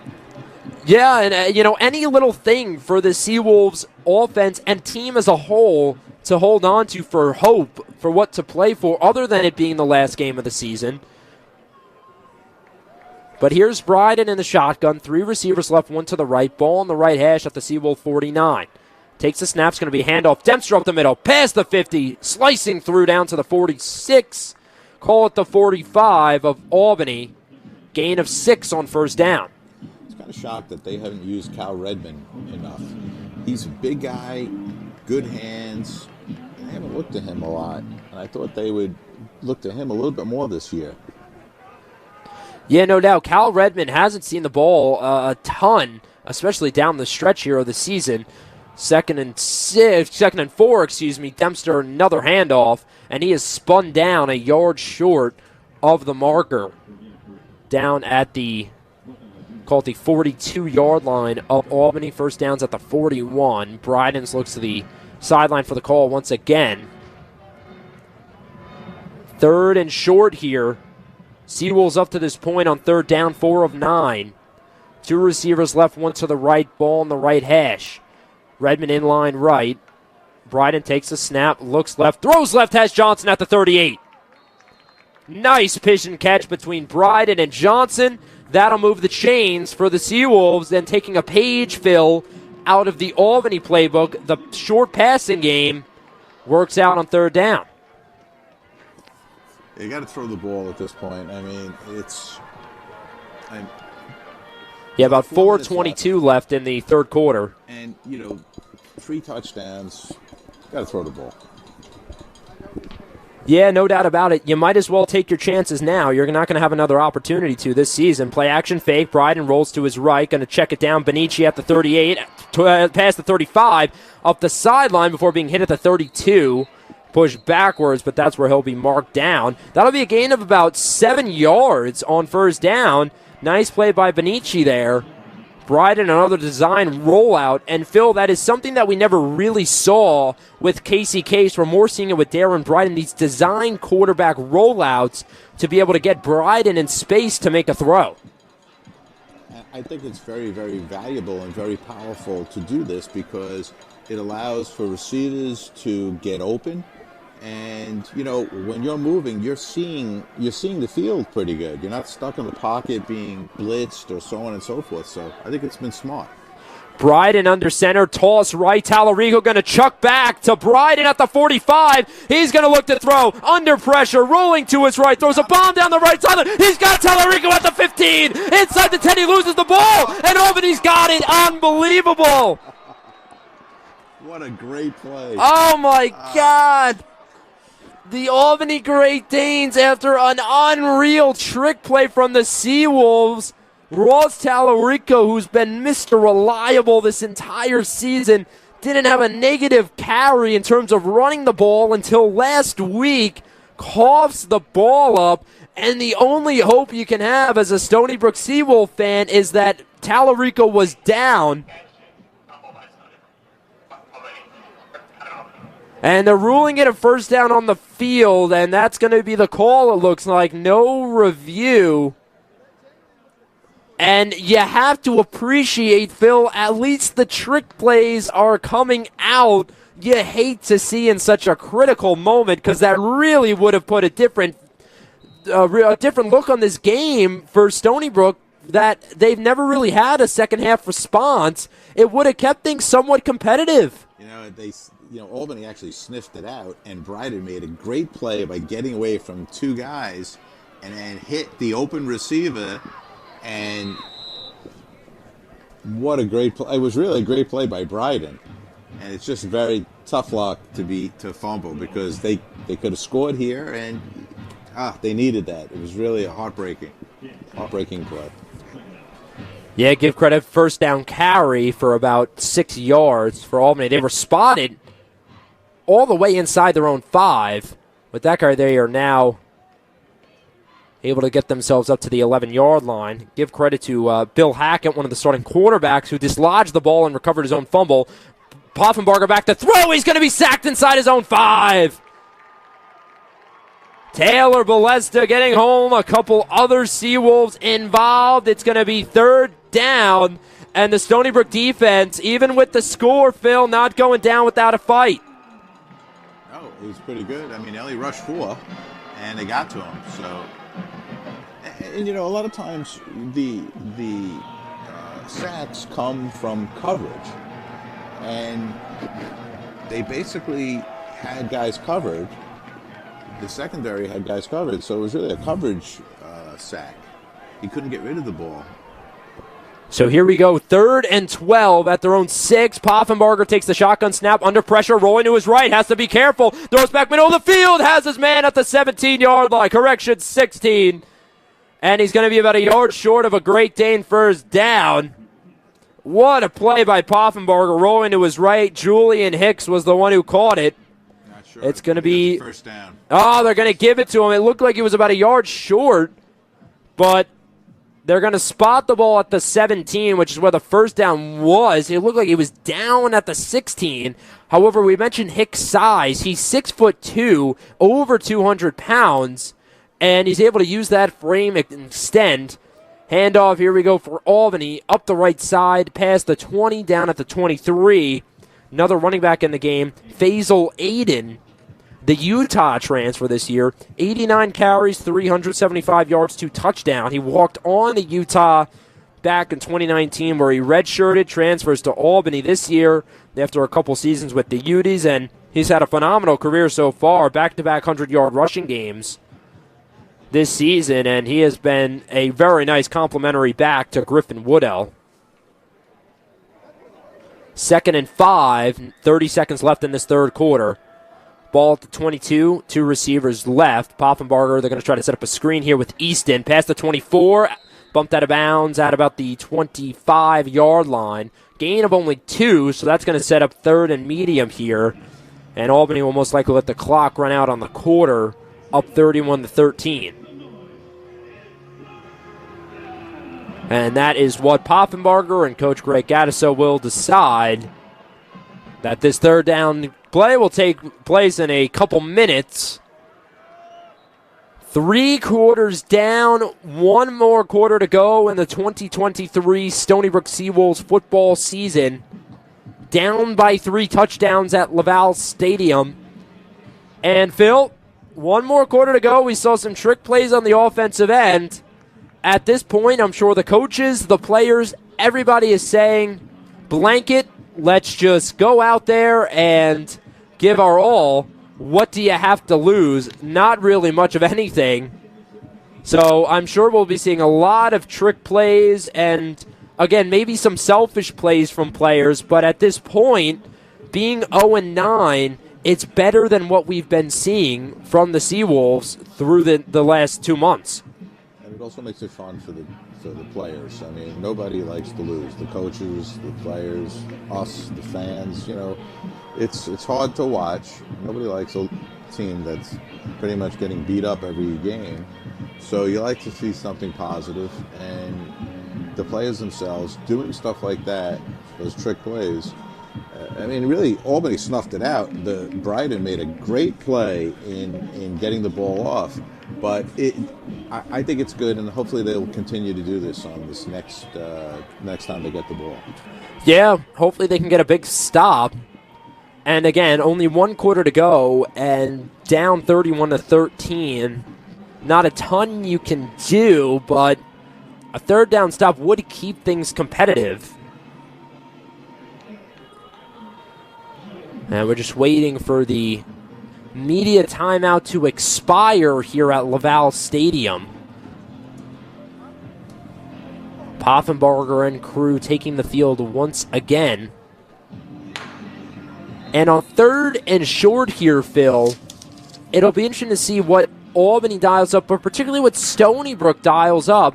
Are you bringing pressure in a situation like this, in the situation this season that you're in with no wins? Without a doubt. What do they have to lose, and put some pressure on their offense. They're in a spread with 1 tight end and running back to the right of the quarterback. Is he going to be handed off the ball and he's going to go to the left? Yeah, we'll see tight end either side. Switching. Your receiver either side.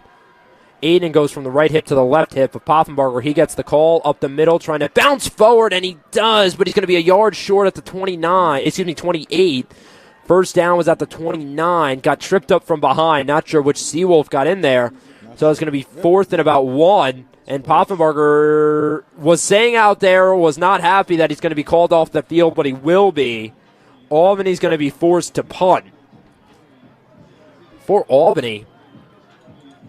Here we go. They should. This is going to be their first punt of the game. I thought it was because I hadn't said his name at all today, Tyler Bastula, other than he's also the team's holder. There's another number 7 on the field. Last guy. Yeah, that's Larry Walker Jr., one of the safeties, and a shanked punt is going to land over the 45. Tallarico was going to let it bounce an extra 20 yards. Inside the 30, Tallarico bumped from behind. We're not going to get a flag. Officials better break this up quickly. You know things are going to start to get chippy in the later going. Coach Dresner unhappy with the officials, as is Coach Piori, as to why there was no penalty. But here comes Darren Bryden once again from his own 28-yard line. 14:04 left to go in the game.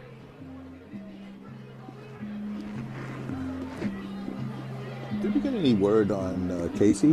What happened to him? So Casey Case, he played the entire game. Against Maine, unfortunately got hurt, was forced to go out. I shouldn't say played the whole game, played as much as he could in the third quarter. Last week he played the first half. Out of halftime, Bryden got the start, and a nice pass over the middle at the 38 to Johnson. Trying to make a move upfield. He may have gotten to the 39, and he will. That's going to be a first down for the Seawolves, gain of about 13. Case, he did not come out of halftime last week against Monmouth. Not sure why. We didn't see him injured at all on the field. And then today, Phil, he was on the field. We saw him during warm-ups, had a sweatshirt on, had his jersey over his sweatshirt, but clearly not suiting up. Bryden 1st and 10. Takes the shotgun snap, pressure in his face. Tight end screen, Redmond on the left side, trying to get to the 40, and he will before being hit out of bounds. So all of that for only a gain of a yard on first down. It'll be 2nd and 9. With 13:17 left and rolling.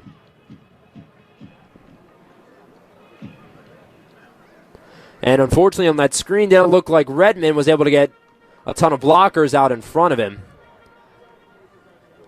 2nd and 10, ball on the left hash at the 40. 2 receivers right, tight end either side. Bonici's going to motion from right to left, so double tight left. Bryden takes the shotgun snap, play action fake, looking deep down the right sideline for Johnson, and it is incomplete.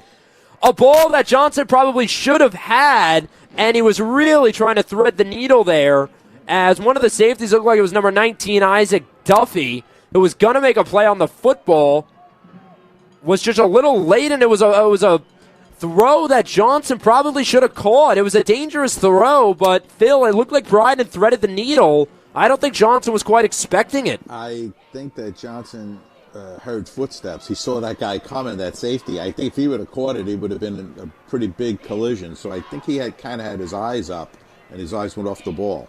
So now it's 3rd and 9. Bryden takes a shotgun snap, almost intercepted, but caught by Kuko on the sideline. Past midfield, he has a first down. Once again, Darren Bryden threading the needle. It looked like Amir Hall was about to come up and make a play on the football. Would have been a pick 6.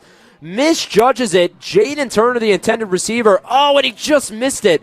Great play, though, by the Seawolves, and you'll never complain. Amir Hall will definitely want that one back.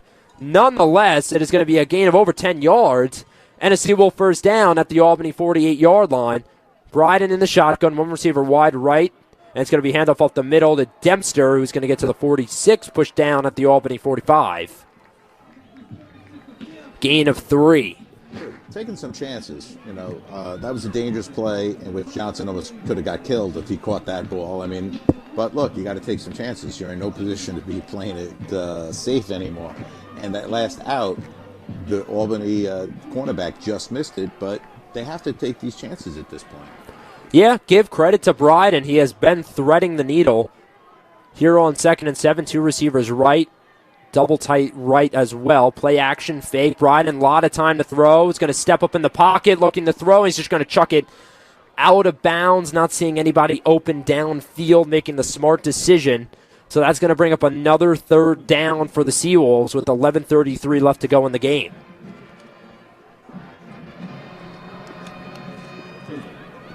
Tallarico will check in once again.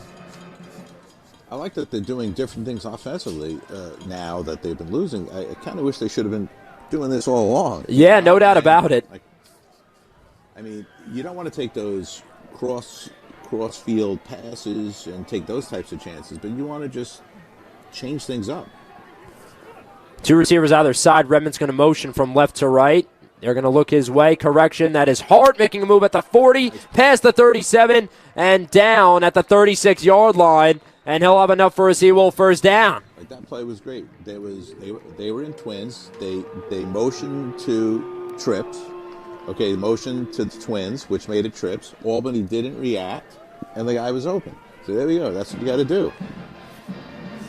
That'll set up a first down, and there you go. You talk about the chess match of what coaches are looking for in a football game, and it took long enough for them to figure it out, but at least we're seeing something before the season end from his 36, Bryden. Going to motion Benici from slot right to in-line, play action fake under pressure, and he's going to go down. Looked like there was a safety blitz coming down, and give credit to the sack. It looked like the Albany Great Dane on the play. I want to say that was number 21, Brian Abraham, the linebacker. Now they were in a Stony Brook was in a tight formation, and Albany matched it. And what they tried to do was earlier in the game they handed off. They tried play action, but they were blitzing on the play, so there was nobody to pick them up. So at least they were trying to do something different. Bryden back to throw out of the shotgun, has to roll to his left. Pressure being forced. Now he's going to run at the 40, trying to get out of bounds at the 35 before being pushed out at the 34. Nice run there. He's going to pick up about 5 with his legs. Going to get some of the yardage back from that second down sack. That's going to set up 3rd and 9 for Stony Brook. 7 of 12 up to this point on third down conversions. A couple of key ones on this drive. But this is probably the longest third down they face on this drive and in the game. Ball on the left hash at the 35. Trips right, one receiver left. Bryden in the shotgun. They're going to set up a screen to Johnson. He's going to toss it back to Turner at the 35. Running up the sideline, but a great open field tackle by Dylan Kelly will negate the play to a gain of only a couple. It's going to be about 5 yards short of a first down. The old hook and ladder is what that play was. It's called the old hook and ladder. And you throw it to the receiver, and then the receiver gives it off to the running back coming out of the backfield. Not a bad play, not a bad idea. Just that Albany had 3 guys, and Stony Brook only had 2 guys blocking. So 4th and 5, and with 8:52 left in the game, Stony Brook has to go for it. From their own 31, 3 receivers right. And we're going to get a timeout from Coach Gattiso of Albany, their first of the half. We'll give Bryden an opportunity to come to the sideline and talk with Coach Piori. Okay, we're going to come up with something different here now. Are they going to change the play now that Albany called timeout, or are they going to go with what they called previously? So, got to get this first down. Yeah, no doubt about it. At least to keep the momentum going, at least showing some signs of improvement as the season has gone on, because to be frank, we really haven't had any 341 yards of total offense for the Albany Great Danes. Darren Bryden, 18 of 28, 160 yards, no touchdowns, no interceptions. Reese Poffenbarger having another great game, 18 of 26, 235 yards, 3 touchdowns and the 1 interception. In terms of running the ball, Phil, another big thing that Stony Brook hasn't been able to do today, and you're really placing the game in the hands of your redshirt sophomore quarterback. For Stony Brook, 21 carries for only 58 yards on the ground. Albany has been able to rush for over 100, 106 to be exact. Well, I think this comes down to scheme. If you're showing run and the other team is responding to that formation, to a run formation, by bringing more guys in the box for you to block, then the running game is not going to be successful. So, as a strategist, you have to run out of passing formations where they don't have as many guys to block. I mean, that's really what defense is. Defense is trying to give the offense more people to block than they have. And I know that because I coached at Miller Place for 18 years and watched them run the same play over and over again into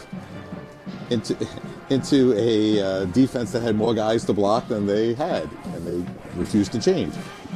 Yep, so, and funny enough, it's Coach Piore's 18th season here at Stony Brook, and again, his tenure may definitely well be shortened after the way that this season has gone. Look, 4th and 5. They're pressing. All the Stony Brook receivers are being pressed. 3 receivers left, and you're right.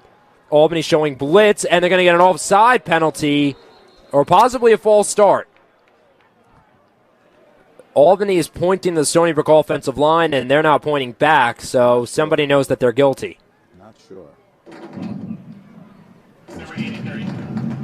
Against number 83, Anthony Johnson. And it was interesting because you saw it look like on that play, that was number 15, Ori Jean Charles, the linebacker, was coming to blitz right up the middle, and you saw him fly right through the B gap. And no whistle. We assume that the offside was against him, but it'll be a false start against Anthony Johnson there. So go from 4th and 5 to 4th and 10. They're going to have twins either side here. Right slot, Ledman, left slot, Johnson. Bryden in the shotgun, Talarico to his right hip. Takes the snap, and another stoppage of play. We're going to get another Albany timeout. Okay, what Albany's doing right here is they're pressing all 4 receivers. The 4 receivers are being pressed, yet they have one man over the top. So if somebody gets past the press, they still have a guy back there, which is smart defensive football as far as I'm concerned.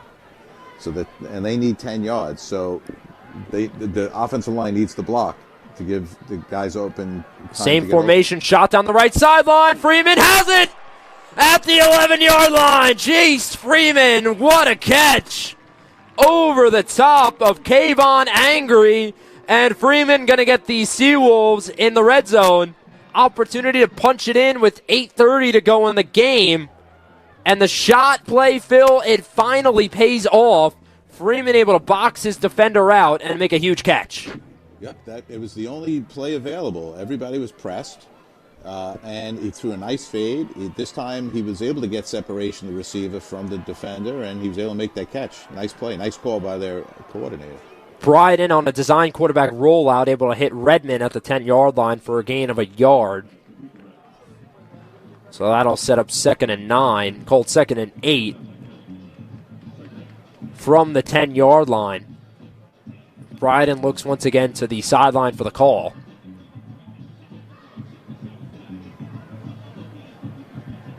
Benici, inline right, correction left.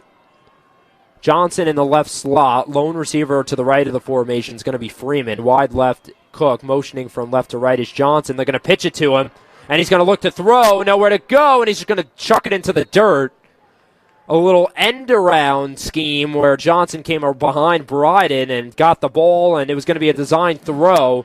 But once again, the Albany defense not fooled by the trickery. Smart play by Johnson, though, to just throw it into the dirt. Yeah, flea flicker was a nice play, nice idea, but it seemed to be that there was only one receiver that was on the route, and if that one receiver is covered, then he had no choice either to run or to throw it away.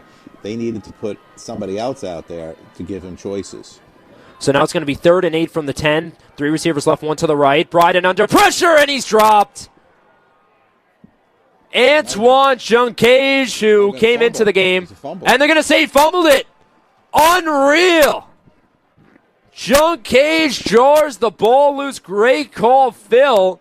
A late signal and a pile of white and yellow jerseys on top of Darren Bryden will put the seal on this game.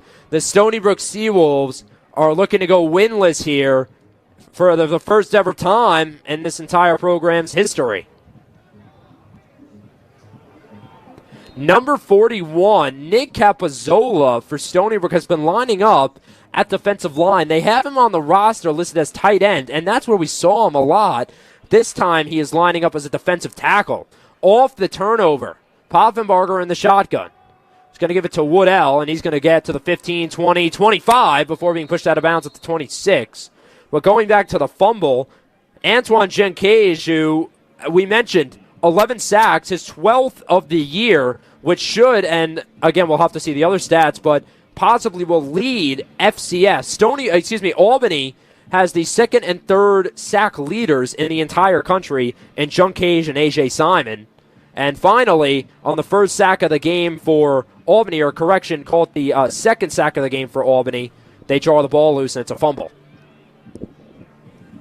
Big turnover. They would have it would have been 4th down, and they would have had to go for it, but a little disappointing. Woodall past the 30, up the sideline, lot of room past the 40, over midfield, down the left sideline, back inside the Seawolf 40, inside the 35, and being brought down at the Seawolf 33-yard line, and that will basically sum up the entire Seawolf season. And you don't see guys really making much of an effort anymore, and why would they? It is a mercy killing at this point. You hate to put it that way, but I mean, Stony Brook's just looking to get out of the game at this point, and once again, nothing able to go their way once the second half started. When you sit in the same defense, which is what Stony Brook basically has done, then it becomes like blocking dummies. Everybody knows who to block. It's pretty simple. You're seeing it every play. Poffenbarger out of the shotgun, going to roll to his right under some pressure, and he gets the ball off to Hicks in the flat as he was being hit past the 40, being shoved out of bounds at the 36. Anthony Williams not happy because he almost got home, was wrapping up Poffenbarger as he was somehow able to get the throw off to Hicks in the flat. So instead of a loss of about 5, they're going to lose only about 1 yard. So it'll be 2nd and 11. And once again, Albany in no rush to get these plays off. Albany, very interesting. They have 4 quarterbacks that have blue vests on top of their jersey on the sideline. And a lot of teams recently on the 2nd and 11 handoff, Aiden past the 35, breaking a tackle. He's got a lot of room up the sideline. Inside the 20, he's going to go out of bounds for some reason at the 16-yard line. Aiden not trying to take a hit, but he probably should have slid there. The clock will keep rolling. For some reason, I'm going to say I guess he was touched in bounds before being pushed out. But, Phil, as I was saying, again, just no effort, but nonetheless. Yeah, I don't know why he stepped out of bounds. Only 4 minutes left in the game. The clock is still running for some reason was the thing. I don't know why he didn't just slide. And I don't know why the clock is running. He stepped out of bounds. Yeah. Aiden will get the carry again. Nice open field tackle by Walensky Nicholas. He's had a big game. And that'll go for a TFL. Aiden dragged down at the 21-yard line, so that'll bring up 3rd and 11 from the Stony Brook 21. Correction, 2nd and 11 from the Stony Brook 21.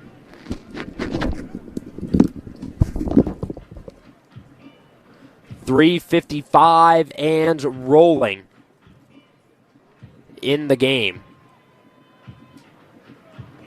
Poffenbarger, as you mentioned, in absolutely no rush to get to the line. A lineup in the pistol. 2 receivers right, 1 to the left. Ball on the left hash. Little misdirection to Aiden. Trying to get past the 20. Hit from behind. Down at about the 17-yard line. Looks like that was Capozzola. This will bring up 3rd down and 10. This Lavalle Stadium eerily empty here, as most fans have made their way out of the stadium. Lingering Albany fans. Some Trooper Seawolf fans are sticking it through till the end. But here we go on 3rd and 8. Bryden in the shotgun, a receiver either side, double tight right, takes the snap, and we have whistles. And Chuck is going to burn a timeout for whatever reason. With 2:55 left and your season basically over, no offense. I mean, what does it matter? Anyhow, Coach Fiore calls a timeout, so that will delay the ending of this game. Again, Albany up 31-13 on the Stony Brook Seawolves, so it's not like you're going to come back. But again, trying to keep it competitive. Can understand from a head coach's point of view, but at this point, what does it matter? And they're showing a replay on the Kehoe family scoreboard of the Clarence Laganier pick 6, but a spark of hope that was quickly erased by this Albany Great Dane team, keeping things competitive until halftime. Stony Brook down 24-13. Since then, Stony Brook has not been able to score in the second half. Albany put up one touchdown in the third quarter, and that's been about it. So give credit. This is actually, surprisingly, one of the better games that Stony Brook has played in terms of the score. Definitely not as lopsided as we've seen some other games. It's reminiscent of the Delaware home opener where they lost 37-13. Make a half of it. They did make a half of it. In the Delaware game, I thought it was tight, and there was a couple of timeouts early in the game that were called, that they needed those timeouts later on, and we attributed that to new coaches, so on and so forth. But this game, I think offensively, they've moved the ball. They've done a few different things better than they have. So maybe that's the lesson that they learned, that maybe next year that they have to open things up a little bit. Yeah, no doubt about it. We'll see exactly what changes are made. That is going to be the biggest question this offseason for Stony Brook, trying to avenge their 2-win season last year. I've done the opposite. This is rock bottom for the Stony Brook Seawolf football program. With 2:55 left, 3rd and 8. Albany operating from the Seawolf 18. Two receivers right, one to the left. Woodell to the left hip here. Poffenbarger. They're going to throw back left corner, and it is caught. Touchdown Albany. Julian Hicks, his second touchdown reception of the game. Unsportsmanlike. And they're going to get an unsportsmanlike against Albany. What will it matter with 2:51? Or correction, maybe Stony Brook. Again, I apologize, Phil. I didn't see exactly the scuffle in the back. I'm pretty sure it's on Albany. He kind of rubbed it in. It was a nice, beautiful throw by the quarterback, and it was a fade.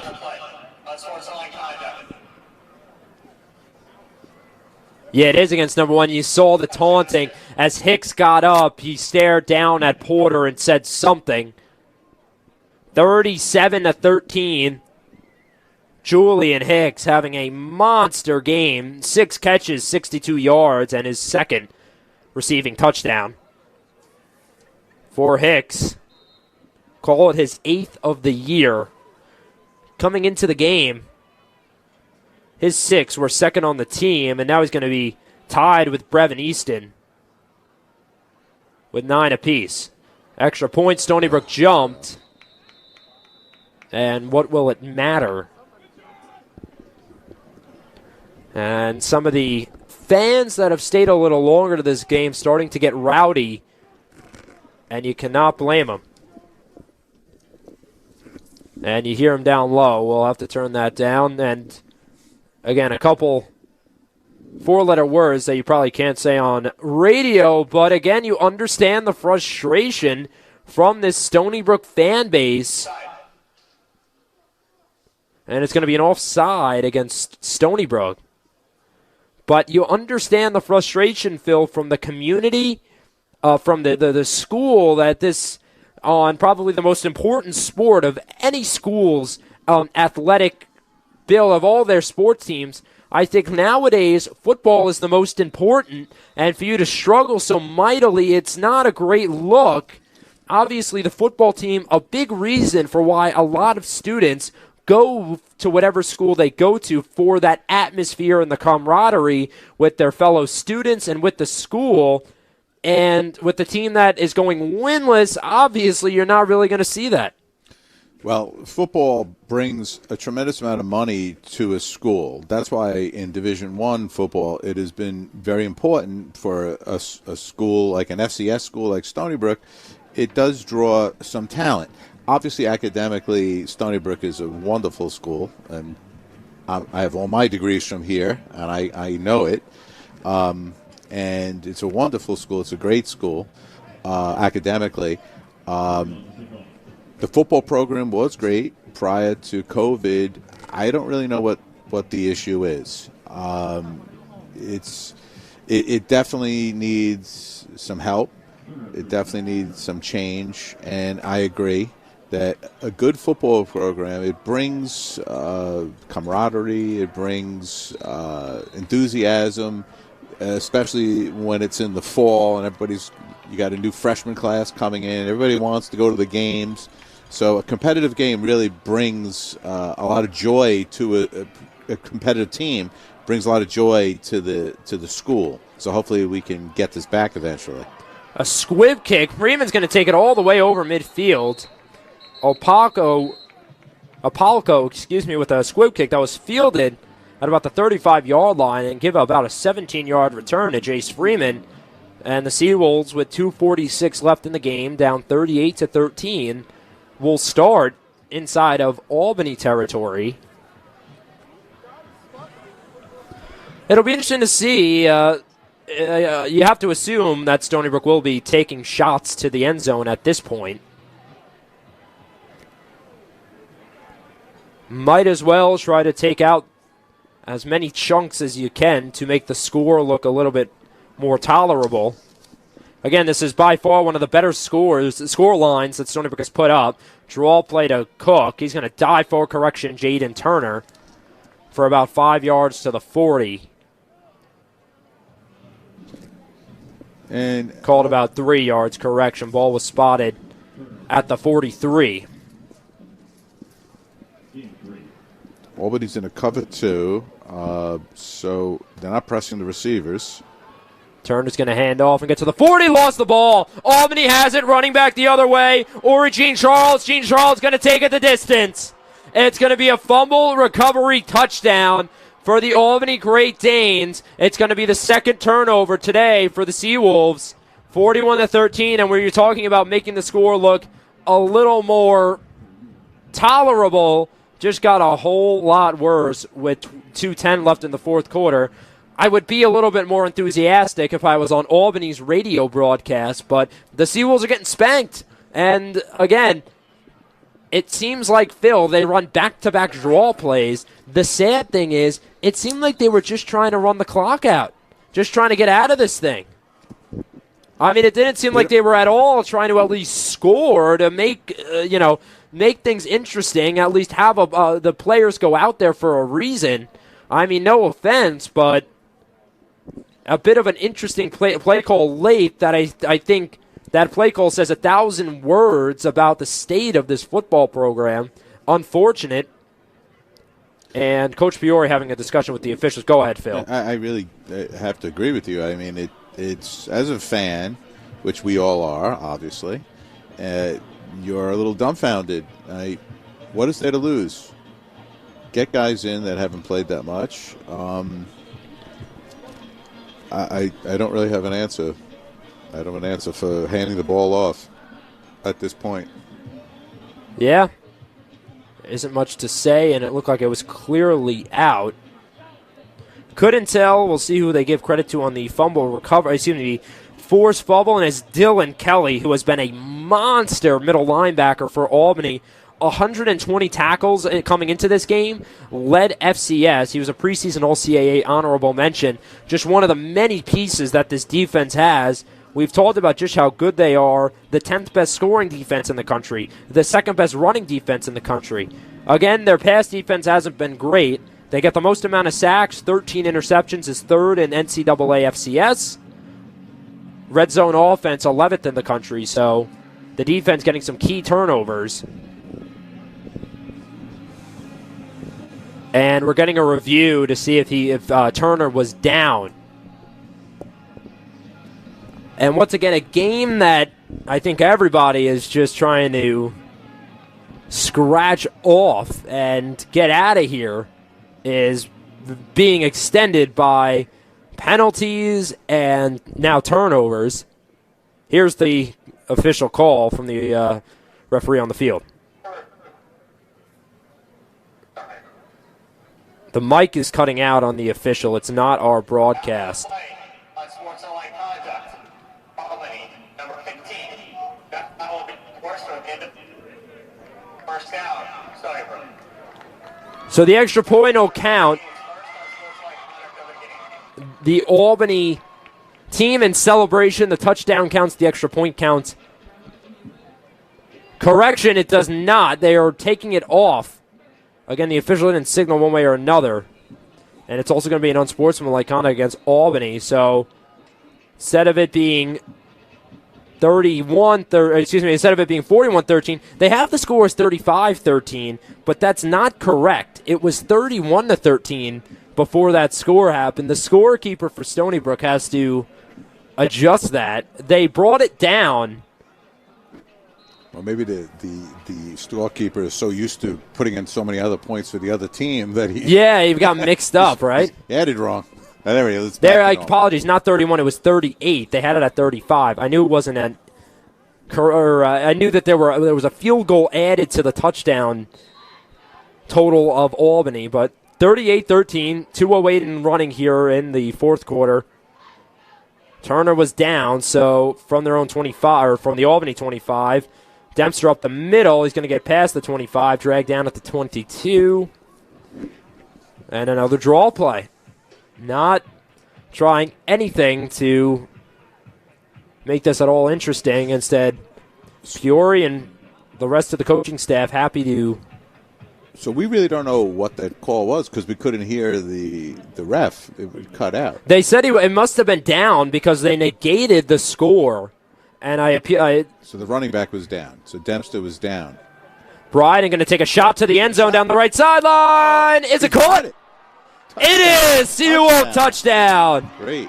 Anthony Johnson able to get his third touchdown of the year, and the James Madison transfer continues his sensational redshirt freshman year as a Seawolf. Unfortunately, he may be somebody that this will be the last time we see him in a Stony Brook Seawolf uniform. The best player on the team, arguably, and with the season that he has had, he will be getting a lot of looks. And a one-handed grab, unreal. Anthony Johnson. Bisco for the extra point, but Anthony Johnson, beautiful catch, and he's taking a seat on the sideline here, saying, I tried to do my part, make it 38-20 with 1:26 to go.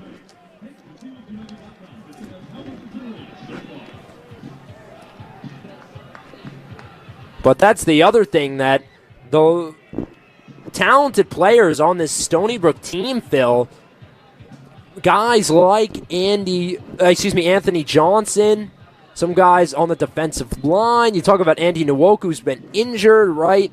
A lot of guys that they could be getting looks from other schools, and it would certainly. Why wouldn't they want to transfer? I mean, a team that has gone over for the first time ever in a season, I'm not exactly sure why you would want to stick around. So unfortunately, a lot of these guys, as quickly as they've been brought in, over 20 new transfers for the Stony Brook team, they may just as quickly be out of here. Well, they could either cut and run, or they could be part of a resurgence. And, it's up to the administration, though. I think the administration is, they have to make decisions what they need to do here. I mean, Albany just called a fair catch for a kickoff, which basically means that they're trying not to rub it in. Yeah, you assume we're going to get a quick break before Albany takes the field, but you assume Albany will just take the field in victory formation, as they say, and walk out of here their 8th win of the year. This will make them 6-1 in CAA play. And who did they lose to? only Albany, their only loss. I want to say Delaware. Let's pull up the schedule here. Albany's only loss, correction, it was at New Hampshire during New Hampshire's homecoming, 38-31. Handoff to the right here, running to the 25. Flag is down at the 32 flags, one from the back judge on the offensive end and one from the back judge on the defensive side of the ball. New running back in, that is Jose Lopez Quinones, who ran for 35 yards and a touchdown last year against Stony Brook. But Albany, besides the New Hampshire loss, their other 2 losses to 2 FBS schools in Hawaii and Marshall, who they opened the season with for their second game and their third game, respectively. And they're going to get a hold. 2 holds. One of them will be enforced. The other will not against Albany. So, again, that will stop the clock and just elongate the time of this game. But Albany, very interesting season. And, again, Stony Brook's built-in bye week is next week. Albany still has one more regular season game. They take on Monmouth at home next Saturday at 1 p.m. So the Great Danes will still have an opportunity to get yet another win, push themselves up the rankings.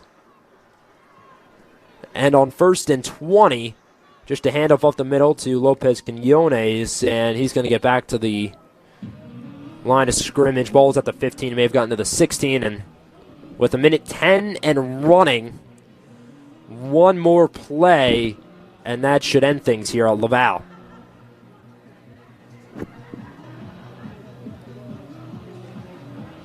The last play was a nice throw by Bryden. The low percentage throws, defensively, I always never minded giving that up because it is low percentage. You got to play the percentages if you're coaching defense. But he threw 2 touchdowns of those low percentage type passes, which were really nice passes. Another handoff. Lopez Quinones dragged down at the 19-yard line. Under 30 seconds to go. And that will be the last play from scrimmage. Or at least should be. 3rd and 19. Not sure if you're Albany why you'd risk running another play. But that will do it. 25th edition of the Battle for the Golden Apple will go to the Great Danes. And Albany will take a 15-10 lead in the overall series. The Great Danes embrace in celebration, and the Stony Brook Seawolves, it's rock bottom. There is no other way to put it, as here's the Golden Apple Trophy being hoisted by number 87, Ian Renninger, the tight end. Rock bottom. 0-10. Does not get any worse. Stony Brook in a complete free fall, and leaves a lot to be desired in 2024. But as you said, Phil, it needs to be a complete overhaul. And with Chuck Peory's contract situation, something that we will certainly get into in the sports section, it is hard for the Seawolves to get out of next year's obligation in the contract. With Coach Peory, the penalty would just be so massive. So essentially, you may have to throw 2 years down the drain before you can start a rebuild.